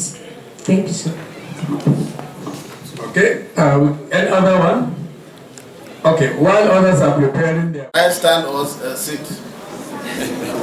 Okay, so, some of us that look like short foot, so it's better with that. Yes, it's a very good question, and I want to commend you for that initiative, even though with what my sister here talked about, the opportunities. No doubt about it. Today, before responding to your question, and so that we all have a better perspective, anybody that is here in this hall as a student of the university, I do not expect you to graduate to say that here is your CV, that you're looking for a job. No. The orientation now is no longer about CV submission, but rather what? Wealth creation. And so try as much as you can, like you have done now. Look at your environments. Are there needs? Are there gaps? So if there are needs and gaps that need to be bridged, and those You doing that are all opportunities. They are market opportunities, or there are opportunities. From what you said, you have an excellent idea, you have an idea, business idea, but the challenge you heard is that of funding. Am I right? Now, to start it, because you're a student here, so that we'll create more opportunities and have a better one. Because there are sources of funding that you can look at. So because thank God my finance people are here already, you can get some funding from your friends or from your parents or from those that have similarities that you are doing, or even from SMEs that have some zero interest opportunities. But I want to believe that because you are doing that here, our Department of Entrepreneurship, GST, do you try as much as you can to also let them know what you are doing? Because I want to believe that this is your question. There are those years of submissions or recommendations on that kind of a thing. So, but I want to see that to start with, look at your business. What is it that you want to do? Let me take an example. Let's say maybe about cake, or maybe what business are you into doing, so that I quickly demonstrate that right away. What business?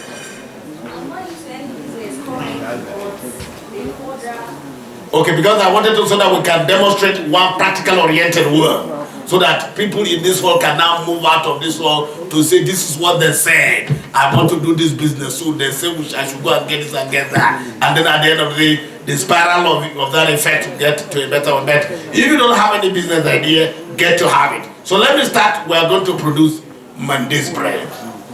Monday's bread is the bread that we want to produce. So you are the producer on Monday's cake. So you've got the flowers or whatever, or you've attended the training and they're talking about it.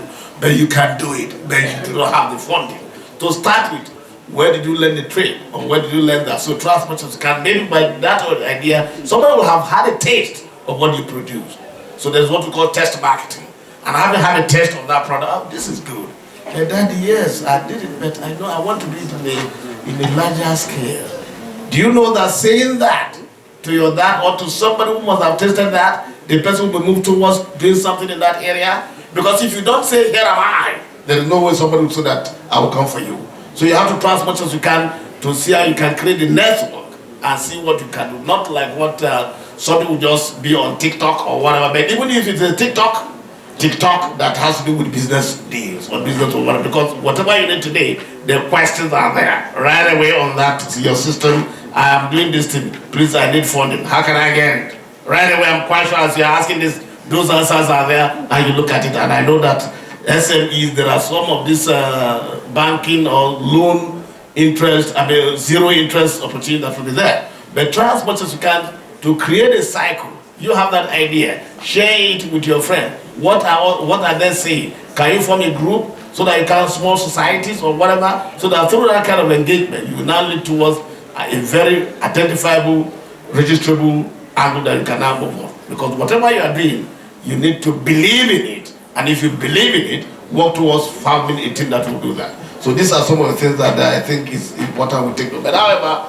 Director of Entrepreneurship, with what she said, what are the efforts that you heard for those people with this kind of ideas at your center? Because I'm fully aware there are billions of naira, millions of naira that are probably under your control, and then with this opportunity, people will get to know. Let's come over, come over. See, we are into this kind of thing. I didn't say he has it too, don't go and attack him. I think all the protocols to be observed. I think importantly, we do have funds for student-led businesses. Last year, we distributed about close to 5 million naira to student-led businesses. So please, you could come to our center and we'll be able to guide you. Thank you. Can you see? Now, can you see how we solve problem in business? Can you see how we solve problem in business so you can hear it right away? See? So now the director of entrepreneurship, you heard from him, that all those ideas you heard, just come. All you need to do, just come around, concretize the idea, and then they will see what the money is there. How to use it is what we are talking about.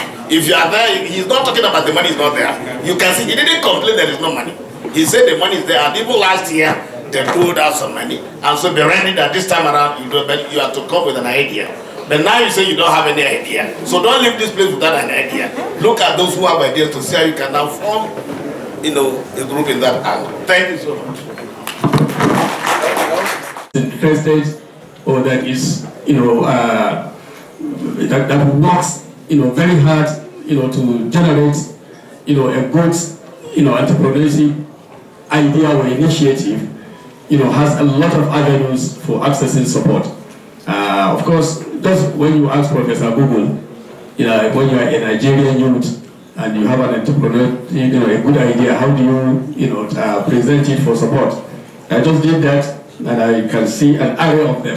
For example, the Youth Entrepreneurship Development Program of the CBN is there.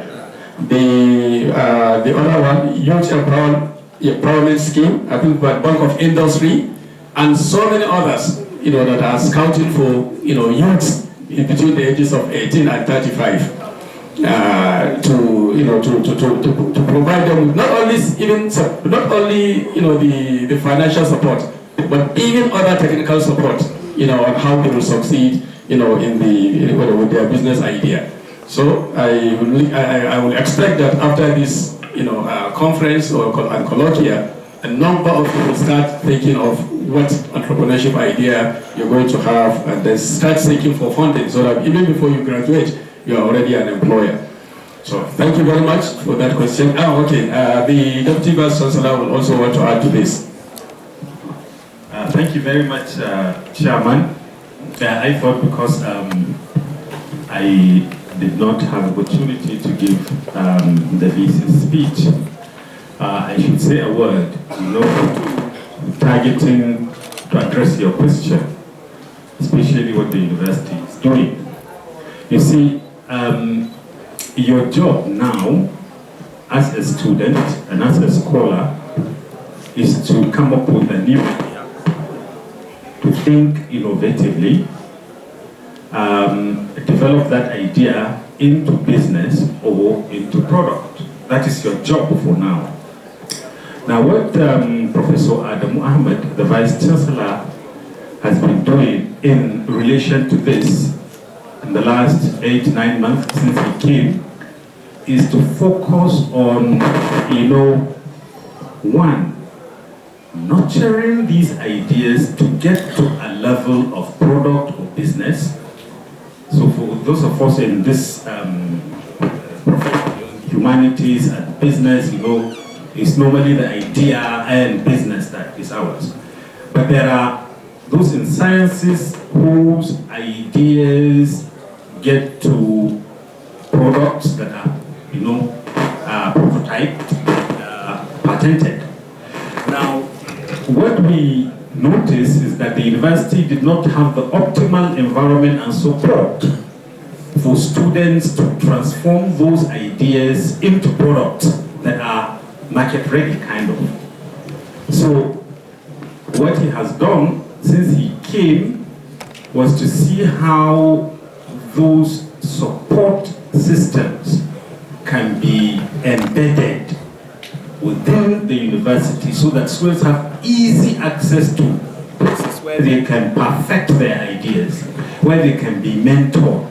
They present their ideas, rough as they may be, but then subject them to different until they get to, a commercializable idea or product. Now, in the last convocation, for those of you who can remember, there is something really big that has happened.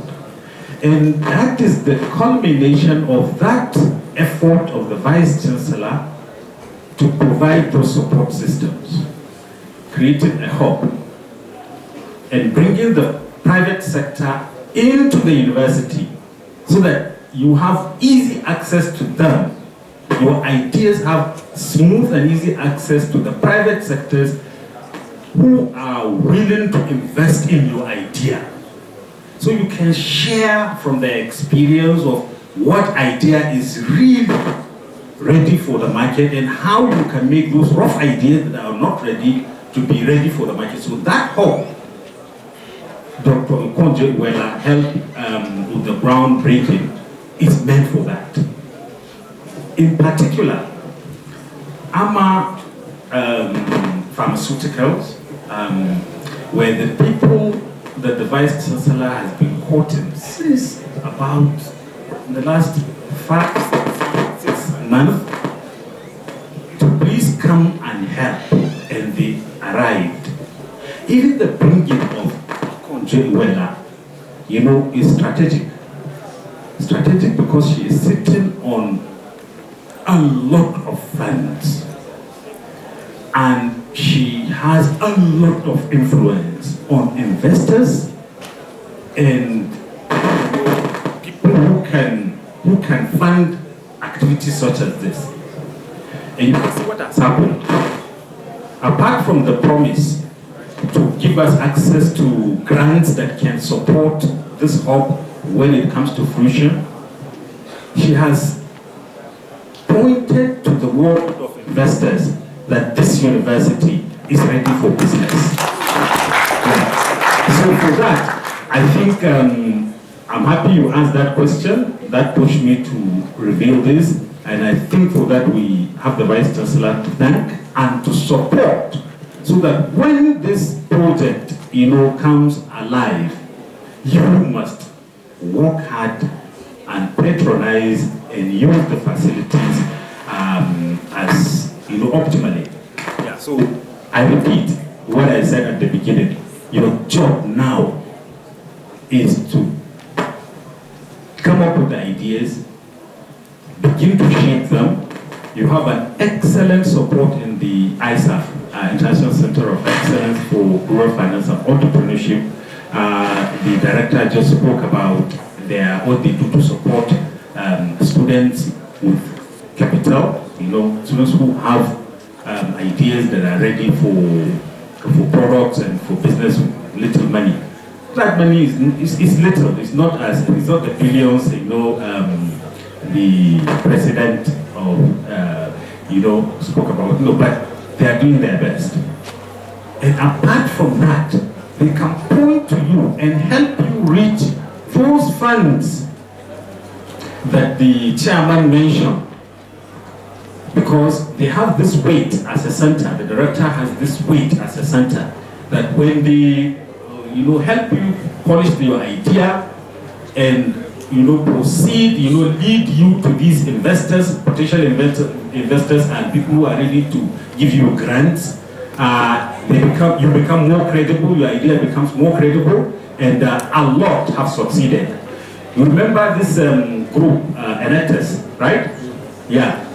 They are doing well, partly because of the nurturing they received from the ISAF itself. The director has been very, very helpful in that. So yes, your job is to come up with an idea. And networking and working in team is part of, you know, the strategies you can use to succeed. Don't work in isolation. Share your ideas, form your teams, you know, and the sky will not be your limit. Thank you very much, Mr. Chairman. I just thought I should say what we are doing in the university. Thank you. Thank you very much. A very big round of applause to the administration of Ahmadu University. Zaria is already thinking ahead. And just like he said, the center is an international center. You know, they are not limited to even the, you know, funding that are available in-house. They can support you. You know, there are all kinds of entrepreneurship funds in UNESCO and so many other international places. So thank you very much. Next question, comment or contribution. Okay. We now have the mayors all raising up their hands. So the man with the big cup, we go to him.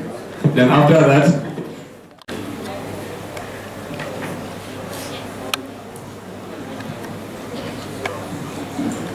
okay, now there's a lot of interest, so I can see a lot of hands that are coming up. So please try to be very brief. You know, ask your question or comment, make it very apt, please.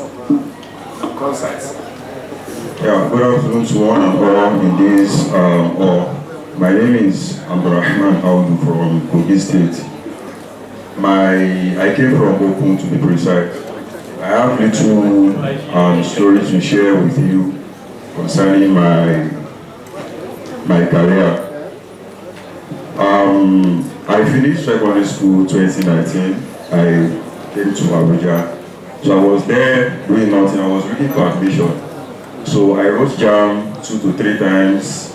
My first and second JAM was not okay. But during the second jam, I was able to use the score to get admission into a polytechnic in Jigawa, which is a perfect poly. So there I studied business administration. But before I went there, during these little years that I delayed looking for admission, I was teaching. Teaching at the same time learning the law. Each day I had only 2 hours to learn. Because when I close from where I teach, around 2, I will go and pick my brother's children from school, come back, then within 4 to 6, I will just learn little thing and go back home and still do some house chores. So during this time, when I got admission, just within 6 months, this was the little experience I had. Getting admission when I got to school, they delayed our lecture for about a month. So I can't just be there eating the little food I went with. So instead of that, I went into the town looking for tailor shop to continue learning. But instead of learning, when I got to a particular shop, I think one of the best shops in that area, which is a canteen, I went there, I told them I'm a fashion designer and I would like to be working with them so they can pay me. So when I got there, he said this interview with me, I should sew a clothes that he has already cut. When I started sewing it, I finished everything in order, he said, to show approval that I really did well. How much will you be paying me? He said, how much do I expect him to pay? I said he should pay me like 1.5 per unit. If that's a lot. That here, all he pays is staff is 300 naira per unit as of 2022. So, me coming from Abuja, he thinks, and from my work, my own is better than every other person's own. So he decided to add 100 naira to my own, which makes it 400 naira. So that was how I continued for almost a year, and then I stopped because I could not continue, it was too small for me. So to make the story short, after I graduated in that school. I did my MD there, and I had distinction in business administration. And I was the best student of the department, 3.73. And I did to ABU last year. I think I was one of the best first batches that were admission. So getting here, I found it as a big challenging to continue from here. I've looked around within the campus to see maybe there's a place, maybe there's a tailor shop I can continue. Throughout last year, all my plan was to continue teaching, to raise little money, to buy maybe at least one mannequin, male or female, and bring it to school and continue so I can raise little money for myself. But unfortunately, let's say fortunately for me, because I didn't plan it, a brother of mine opened a business shop where we sell building materials. So they were looking for somebody to stay there to look after the sales management. Then I was the only option. So they gave me opportunity that I could bring my machine, which was the machine I inherited from my mom. My dad is late already, so it has not been that easy. So when they gave me the machine, I took it there. It is not really that easy. I don't even have mannequin. And I was selling nails, cement, that was POP cement and other building materials. So it is not even that easy for people to recognize that there is a tailor in this shop. So I was there for first 2 months of last year. I made sure that whatever it takes, I will buy a mannequin. And I was able to get it, 40,000 naira. I bought my first male mannequin. So getting it, when I got it, I continued. I started getting customers. Before you know it, I saw reason there was no light in the shop, so all I was using, even during the fasting, I was using charcoal iron. So I was able to buy at least one industrial machine. Okay. So my major problem now is how to continue. Okay, thank you, sir. So thank you very much for the long story. Okay, so the leadership of the center, they will guide you properly. And wishing you the very best. Next question, but this time around, please minimize the story and just go straight to the point. Okay. Quickly. Everyone. My name is Absalam Yusuf. And my question goes like this. Which is the primary aim of being in school? So the way ABU stress us, like up and down, how can you balance your business and your academic? Thank you very much. Which department? Which course? Business admin? Oh, okay, well, that's all right. I'm sure the head department will, or the DPC will answer that. But it's very clear. You see, everything is about time management. Socialize and to spend several hours on social media. So the point here is, get your priorities right. You have two priorities. One is to be successful at your academic program and to even be the overall best student. And second is to also, get yourself, something, prepare yourself for the outer world. One of our best students, when I was the vice chancellor, one of our best graduating students, when he graduated, he had such an excellent result that we offered him employment automatically. I can assure you that he just told us no. Yeah, he didn't accept it. Because by the time he graduated, he was already doing his own business, and it was an IT thing. So, you see, those who succeed in life are those who are willing to go the extra mile. So the more you work harder, the more you succeed. All that you need are to get your priorities right. Like you said, you know why you are here, so you need to make sure you succeed at your academics. Two, that life outside is no longer easy. And that, in fact, most of the time you don't even see advertisement now for jobs, isn't it? So you can graduate here with something that you can, in fact, you don't even need a job. It's just about utilizing your time maximally. We'll not go into that, detail. But even in this, I'm sure your head of department, your dean, and your and the director of the center, can assist you in guiding you properly. But I can assure you that the two are possible. Is that clear? Okay, so don't worry, the stressing is not even much. You are talking about stressing. Who was it that, is it His Royal Highness was asking you how many of you no kill? That is Kashmir Ibrahim Library or in Congo Kennedy. Many of them, they said they didn't know. Do you know of Cinema Dry in this place? So people are actually working very hard. I have a story when I was in undergraduate and in the early 80s here in Samaru, but I will not tell you because there's no time, about Cinema Dry. But the point I'm making is that not for him, for all of you, you don't have the luxury of wasting your time anymore. Neither for yourself, nor for your parents, nor for your nation. So, get your priorities. Goodness, Amen. I want to ask a question, but my question is mainly from Professor Ismail. So, during your introduction, when the short or brief history about you, like she said, a lot of achievements that you have done and degrees that you've gotten. So, which I find amusing and amazing at the same time, and students like me find it very challenging and motivational. So I want to know, like, the space of the years that you used to achieve those things, the challenges you faced, and some of the challenges that we are most likely to face in our days trying to get those things.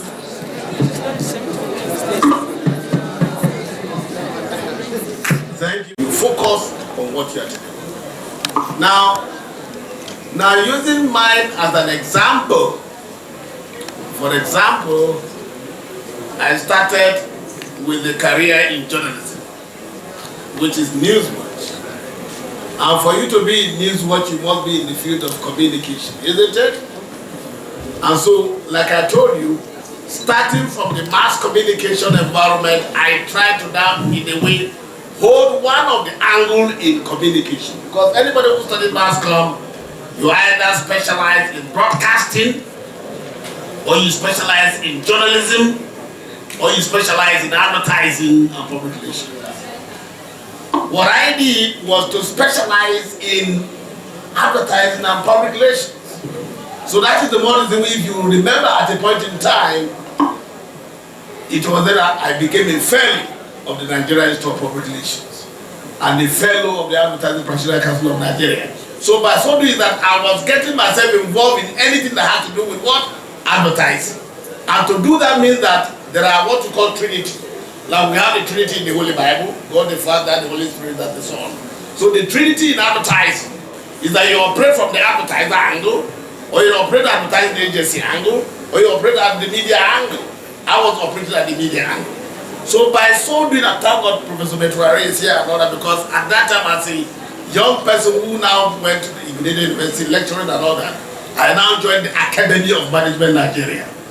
The person who taught me of the blessed memory today, because he knows Professor Ahmadu. Professor Ahmadu incidentally was one of the best students in Zaria in 1975 here. So at that point in time, remember that I was a student under Ahmadu doing PhD, but I was already also lecturing the PhD students that are behind me at that level. So you need to understand it's what to call development. When your boss believes in you, the mentoring and mentorship. When the mentor believes in the mentee, so the mentee, the mentor will now try as much as he can to spur the mentee. And so that was what came to me as what you can regard as what arrested development. Then you begin to wonder, how come at a point in time I became a member of the governing council of the University of Ibadan? So you have to ask yourself. So by the time came in this country that yes, I was now appointed as a member of the governing council of the University of Ibadan. And as at that time I was just available for some years and all that, having seen people in that environment. So what I want you to understand has to do based on what you said: commitment, hard work, prioritize your time, and at the same time, time management in whatever you do, and then make sure that you have those you are aiming towards to get to their level. Who is the ideal Lord? Who is the person you want to aim at and all that? You saw when Okoye came the other time. She's one of the great laws that we have globally. Now I want to believe those in economics who want to say that, and we want to see how I can operate at that level or in other discipline. So it's important that always respect your teachers, follow your leaders, and know somebody whom you are following. It's all about mentor-mentee relationship. You must have somebody. The Professor Ahmadu I just mentioned, because I was under him at a point in time, once there is any program that is going to take place in oil companies, Ahmadu will say, "Mande, come. Prepare this slide, prepare this slide." So you can see that I was also under them. Then of course late EI of the blessed memory. These were the people that one way or the other groomed me into whatever I become today. So that I get myself involved in some of it's because of that kind of commitment. And when you have elders, you try to now learn under them, then you get to a level that you get it. And before becomes the president of the academy, today his own boy Monday became the president of the academy. That's what I want you to understand. So these are all about history. These are all about development. These are all about processes. It's just for you to understand that clearly. So you can imagine yourself, who am I from this event? My election took place far away in the south that I'm not from. But there I say, okay, well, Monday should be. Why? Checking the process, checking the track record. On this note, I want to see what you can do to build your own track record. And now the era that we live today is not only physical. You can also have your own online mentees that you now try as much as you can to follow them and try to see what you can do and say I can now relate on that. On this note, I want to thank you once again and feel free. This is an engagement for the next 3 days and we'll try as much as we can to do that either physically here or even virtually. Because as I'm talking here, like I told you the other time, I'll be on my way to begin. Thank you. Thank you very much, Prof. Any other? Oh, okay. My question goes to Prof. Mande. Discover that there is a gap to fill in a particular community, and you venture into that ideas by making it to become real. Then along the line, you now find out that there are so many competitors who are into that same ideas like yours, and they are competing with you. And these competitors that are coming, they are not just anyhow competitors. They are people very influential. Now, what do you do? Thank you very much. I'm so happy. The conference organizing chairman, I hope you can see that my task is becoming very, very engaging. And so take note of engagement and other things. Yes, when you are talking about getting to an environment, there is what we call in business and then in competition. What is it? Competitive edge. All right? When do we talk about competitive edge? Because there are competitors. And when there are competitors, what are you supposed to do? Try as much as you can to have an edge over all these other competitors. Now, let me give an example of probably maybe you are selling, but that's why I wanted to say I can be respond to things straight away. Let's say it's about pure water business, which is so clear everywhere.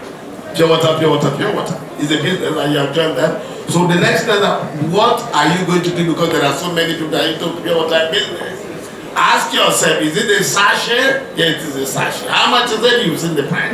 Now can you try as much as you can to now liaise with those who probably bottle their own? And so if you get to those involved, can you now try as much as you can to get your own in the bottle form? And then try as much as you can to also segment your customers. By segmentation here, I'm not trying as much as you can to understand the characteristics, the attributes of the buyers down there. And then you could equally try as much as you can to also have maybe those other people pick it from an angle, but in your own angle, you try as much as you can to deliver. Maybe it's okay, at Monday Pure Water, you don't need to bother the car. We deliver it at your doorstep. Can you say I want to go by competitive edge? Those other ones are not delivered at the doorstep, but your own is at the doorstep. So that edge over them is an advantage. And that will be a ripple effect in promoting your business. Do you understand? So in business, wherever there are competitors, what we try as much as we can do is to now do basic analysis and check very well. What is it that you do that I'm not doing? What is it that you do that I'm doing? So can I try as much as I can to have an edge? For example, now the guy is here, another you've seen him and he's together with our faculty. We have been like, you can possibly prepare a bottle of water, rebrand it, repackage it, reposition it, reconfigure it, and say this is just for you, and we are here to make sure that at any point in time, during Salah, November, Ramadan is coming, all we are here for you, we want to supply you our water. You don't need to buy. Do you know that because he's buying from other people, he will abandon them? And then the next thing he's going to do is to tell people about their own water, and that will be an opportunity to bring more customers to you, simply because you've decided to say, we are here to attend to you. Never bother to buy any from anywhere again, but just our own. The key issue is about competitive edge. So because we talk about competitors, and when there are competitors, we talk about having an edge. And that's what you have to try as much as you can to do. All right? Thank you very much, and may God bless you. Maybe just one last one if there is, and preferably a female. Okay, because do we have one? A female? Okay, please go ahead. Give her. When we came here, so I already have a relationship with the department. And now with you students, now this is an opportunity. Coming like this is important, and then of course, looking for somebody, I'm quite sure online now, just look Samaila Monday on Google, you get the person that is here before you. And so meaning that whatever you want to know, whatever you want, it's something business idea or mentorship idea, we can do that. And I need to make it clear that here, because this is our department, like I came there all the time, when I came for NEC accreditation, and incidentally, you see, you people have what we call in Igbo land, we call what we call Ijeli. Is there Igbo people here when we talk about Ijele here? Are there Igbos here? If there are Igbos here, when we say Ijele means big masquerade. We have big masquerade that are here. And then there are Professor Sheikh Abdullah, Professor Meturari. I went to a university in La Pine. And because I got there and I saw his office, and I said, okay, consider it done, because the big masquerade is here. You see, that's what reputation is all about. That's what mentor is all about. That's one name. Okay, that's what it's all about. Reputation, that's key. Now, that's the Department of Business Administration. When I came in yesterday, before when I used to come, my senior colleague who we worked together in Democracy, that's Professor Ladia, we of the blessed memory. So anytime I come around, I'll meet her in the office. So the Department of Mass Communication, right from Professor that were there, Mahmoud, I used to come to that department some years ago, and he's been there, Professor Goshi. So years ago, because I'm quite sure these are the people that are there. And so I equally relate at the departmental level where the students are there. So no matter what, who relates, and younger, what the world is about building the younger ones.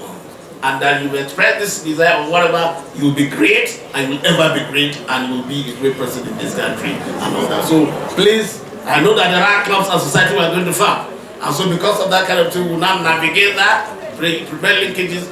Every student in the Department of Business Administration, do not stay here and just pass.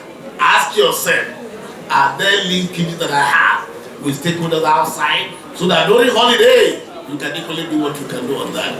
On this note, I want to thank you so much, and we will be very glad. Our doctoral student, now it is an area of research, exposition, showing yourself, promoting yourself, showing yourself at whatever angle. Thank you so much. I believe you've asked me a lot of questions for the engagement we have, mainly because I'm physically present. Where's my brother from ICPC? Please, the issue there is that in case they bring me to you, know what to do, but you should take note of everything. Thank you. Thank you very much, Professor Mande. We are gradually coming to the end of this very interesting session. Interestingly, the keynote speaker, that is Mr. Sakaba, did tell you that everything can come to null. Everything can come to null once the issue of integrity is not addressed. So I was expecting that some of you would have maybe comments or questions on how do we make Nigeria a corrupt-free nation, so that whatever entrepreneurship ideas you have, at the end of the day, you will not suffer the consequences of a corrupt system. But somehow, I'm sure maybe you have kept that question for Mr. Sakaba, to ask it somewhere, I don't know. But I think it is important for you to reflect on that yes, it's going to be an entrepreneur to become successful and so on and so forth, but you must always remember that unless we build a nation, that it's, that is founded on the principles of integrity, we will continue to face the challenges that will continue to affect negatively our entrepreneurship projects. Having said that, I think it is time to hand you over to the Master of Ceremony so that we can quickly go through the rest of the items on the agenda. Thank you very much for your valuable questions and contributions. And I do hope that if you take nothing from this particular session, you will take the fact that you can actually be an entrepreneur before you leave this university. And that all you need is to excise distractions, unnecessary distractions from your life, and you will be able to achieve everything that you have come here to achieve and more. Thank you and God bless. You all agree with me that this session has been so interesting and, mind-blowing. Now I would like to call the chairman of the occasion for presentation of plaques to our presenters. Chairman, sir, please. Would like to call the representative of the chairman ICPC in person of Mr. Isaku Sakaba. I hope I've been calling that name because I know it is Ishaku, Ishaku, and sir, please accept my apologies. He's an alumni, so no problem. Okay. Okay. This is a well-deserved award of excellence presented to the chairman of ICPC, Dr. Musa Adamu Aliyu, SAN, in recognition of your outstanding contribution as keynote speaker at the International Conference and Doctoral it should be a Doctoral Colloquium, I believe, on Management, Entrepreneurship, and Rural Finance. Your keynote address provided vision, guidance, and inspiration to all participants. Congratulations and God bless.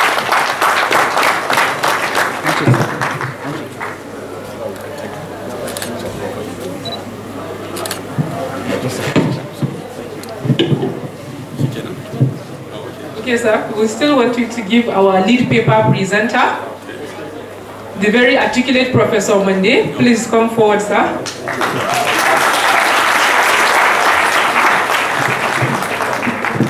Okay. I hope we have two presentations for him, both for the lecture and for the post-lecture lecture. Once again, it's my pleasure to present another very well-deserving award of excellence to my dear friend and colleague, Professor Samaila Mande, F.A.M.N., F.A. so many other things, President, the Academy of Management, Nigeria. In recognition of your distinguished role as lead paper presenter at the International Conference and Doctoral Colloquium on Management, Entrepreneurship, and Rural Finance, your insightful presentation enriched the discussion and inspired excellence in scholarship. Once again, congratulations and best wishes.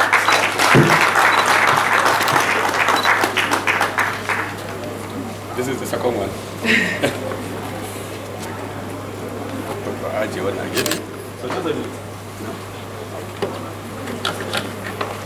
Congratulations and best wishes. Sir Chairman, we're not done with you. Please just remain on the podium. I'd like to invite the Vice Chancellor of Ahmadu Bello University, Zaria, Professor Adam Ahmad, who is here ably represented by the Deputy Vice Chancellor, Advancement, Research and Innovation, Professor Sanusi Ali Rafindai. And you can hear from his title, Advancement, Research and Innovation. So if you have any innovation, he can also be your mentor also. So he's going to present the gift to the chairman of today's occasion.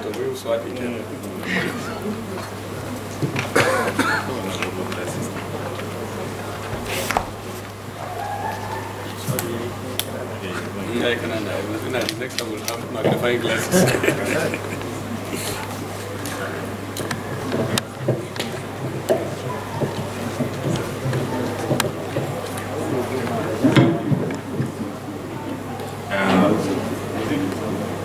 On behalf of the Vice Chancellor, Professor Adamu Ahmed, I present this Award of Excellence to the Chairman of this conference on behalf of the Department of Business Administration and ISAF in recognition of your esteemed leadership as chairman of the occasion at the International Conference and Doctoral Colloquium on Management, Entrepreneurship, and Rural Finance. Your guidance and wisdom provided direction, dignity, and inspiration to this historic gathering. Thank you, sir.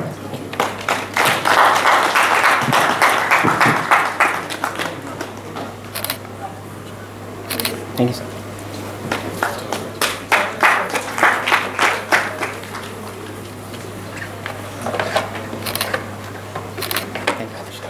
Thank you very much, sir. Thank you very much.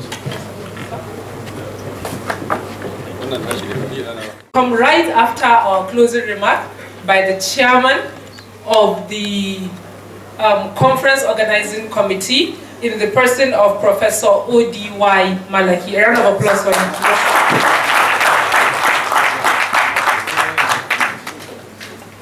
Thank you very much. Before my vote of thanks, I want to mention two things. First, as raised by my very good friend here, one of the lead paper presenter, in person of Professor Samala Ande, he made mention of those that are short. I don't know whether I fall within that category. Secondly, he said, instead of providing the direct linkage to my students present here, he talked about connectivity, mentorship, and all the other. The student that asked that question will have magnanimously asked that what role can he create for student membership in the Academy of Management, that he should use his position to create a linkage that directly link our students so that at least they can be registered member of student membership in the academy. Thank you. Distinguished guests, esteemed speakers and participants, this international conference and Doctoral Colloquium is a pet project of Department of Business Administration and the Center, and it has come to stay. Thank you all for coming. Notably, because in the era defined by rapid change and complex global challenges, emerging economies stand at the forefront of both opportunities and transformation. This conference, which aims to serve as a dynamic platform for academics, researchers, doctoral scholars, industry participants, policymakers, and financial experts to emerge, engage in critical dialogue, share groundbreaking research, and forge collaborations that will address the core issues of sustainable development.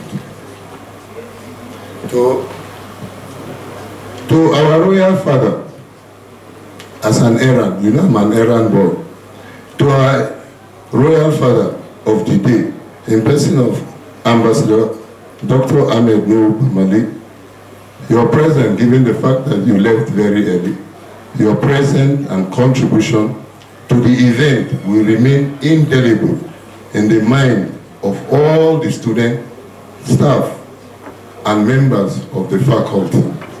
And the future of the department and the faculty rely on this. We thank you for honoring us and for coming to participate in this event.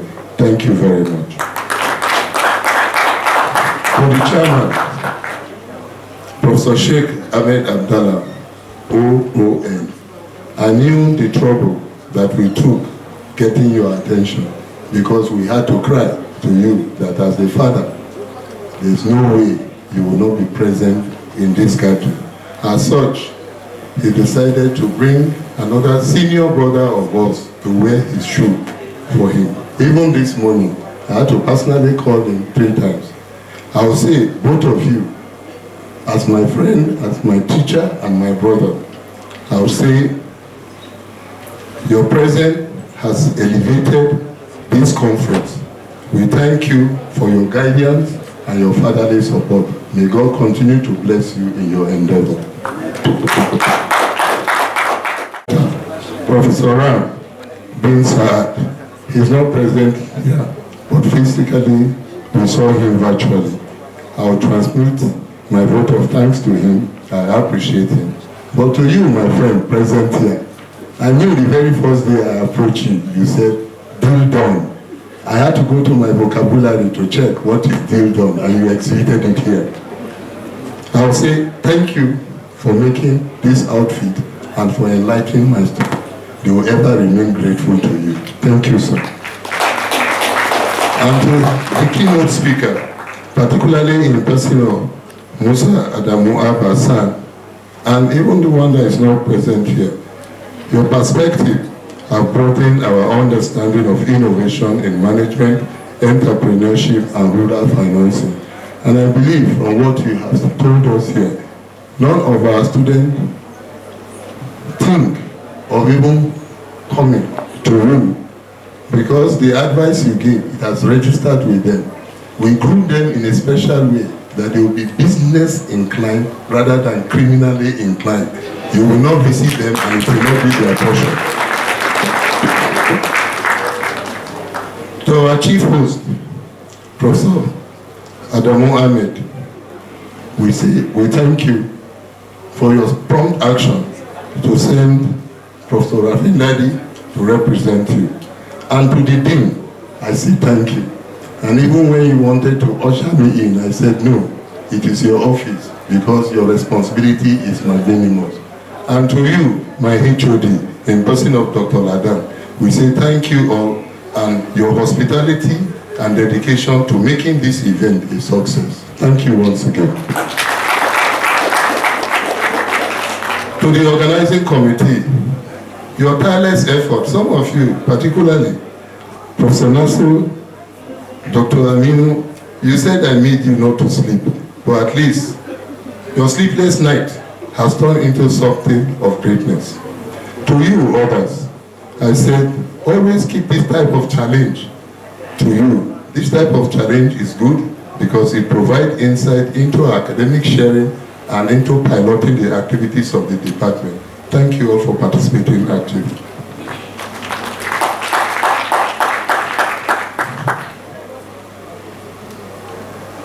To our colleagues here present, and our great student, I can hear you, great student. Both that of the department, sister department that are within the faculty and the university at large, I say thank you for coming and may God reward your endeavors in life. And I pray we commit and implement these ideas and strategies that will be discussed. Let us collaborate and innovate with ideas that will be sustainable, that will drive sustainable development in the world emerging economy. For the participant and my colleagues present here, I say thank you all for coming. This conference will showcase innovation approach to management, entrepreneurship, and rural finance. Let us all harness this idea to create positive challenge in our community and our country, Nigeria, and the world at large. With that, I say thank you for attending this opening ceremony. For those of you that will be traveling, safe travel home, and may our path cross again soon. Thank you all, and may God bless you all. We heard they've had sleepless nights for them to have us here today, for today to be a reality. Ladies and gentlemen, thank you all sincerely on behalf of the department for being here, for being attentive, for listening. We have all learned a new word, a new phrase, a new idea within us, and I believe that we're all going to leave this hall a little more intelligent than we entered, right? Please a round of applause for all the people that we have here, for making time out of their busy schedules to be here. And may we also be present in the nearest future where we'll see students in this hall on the high table presenting interesting papers also. Please a round of applause for yourselves, students. The announcement I have is a very interesting one about item 7 for the students. Okay, now see. So when you're about leaving, you can just take that door and you receive your refreshment. Thank you very much for attending. We started this event with an opening prayer, and I feel it is only right we close with a prayer. Let us all pray in 30 seconds according to the dictates of our faith.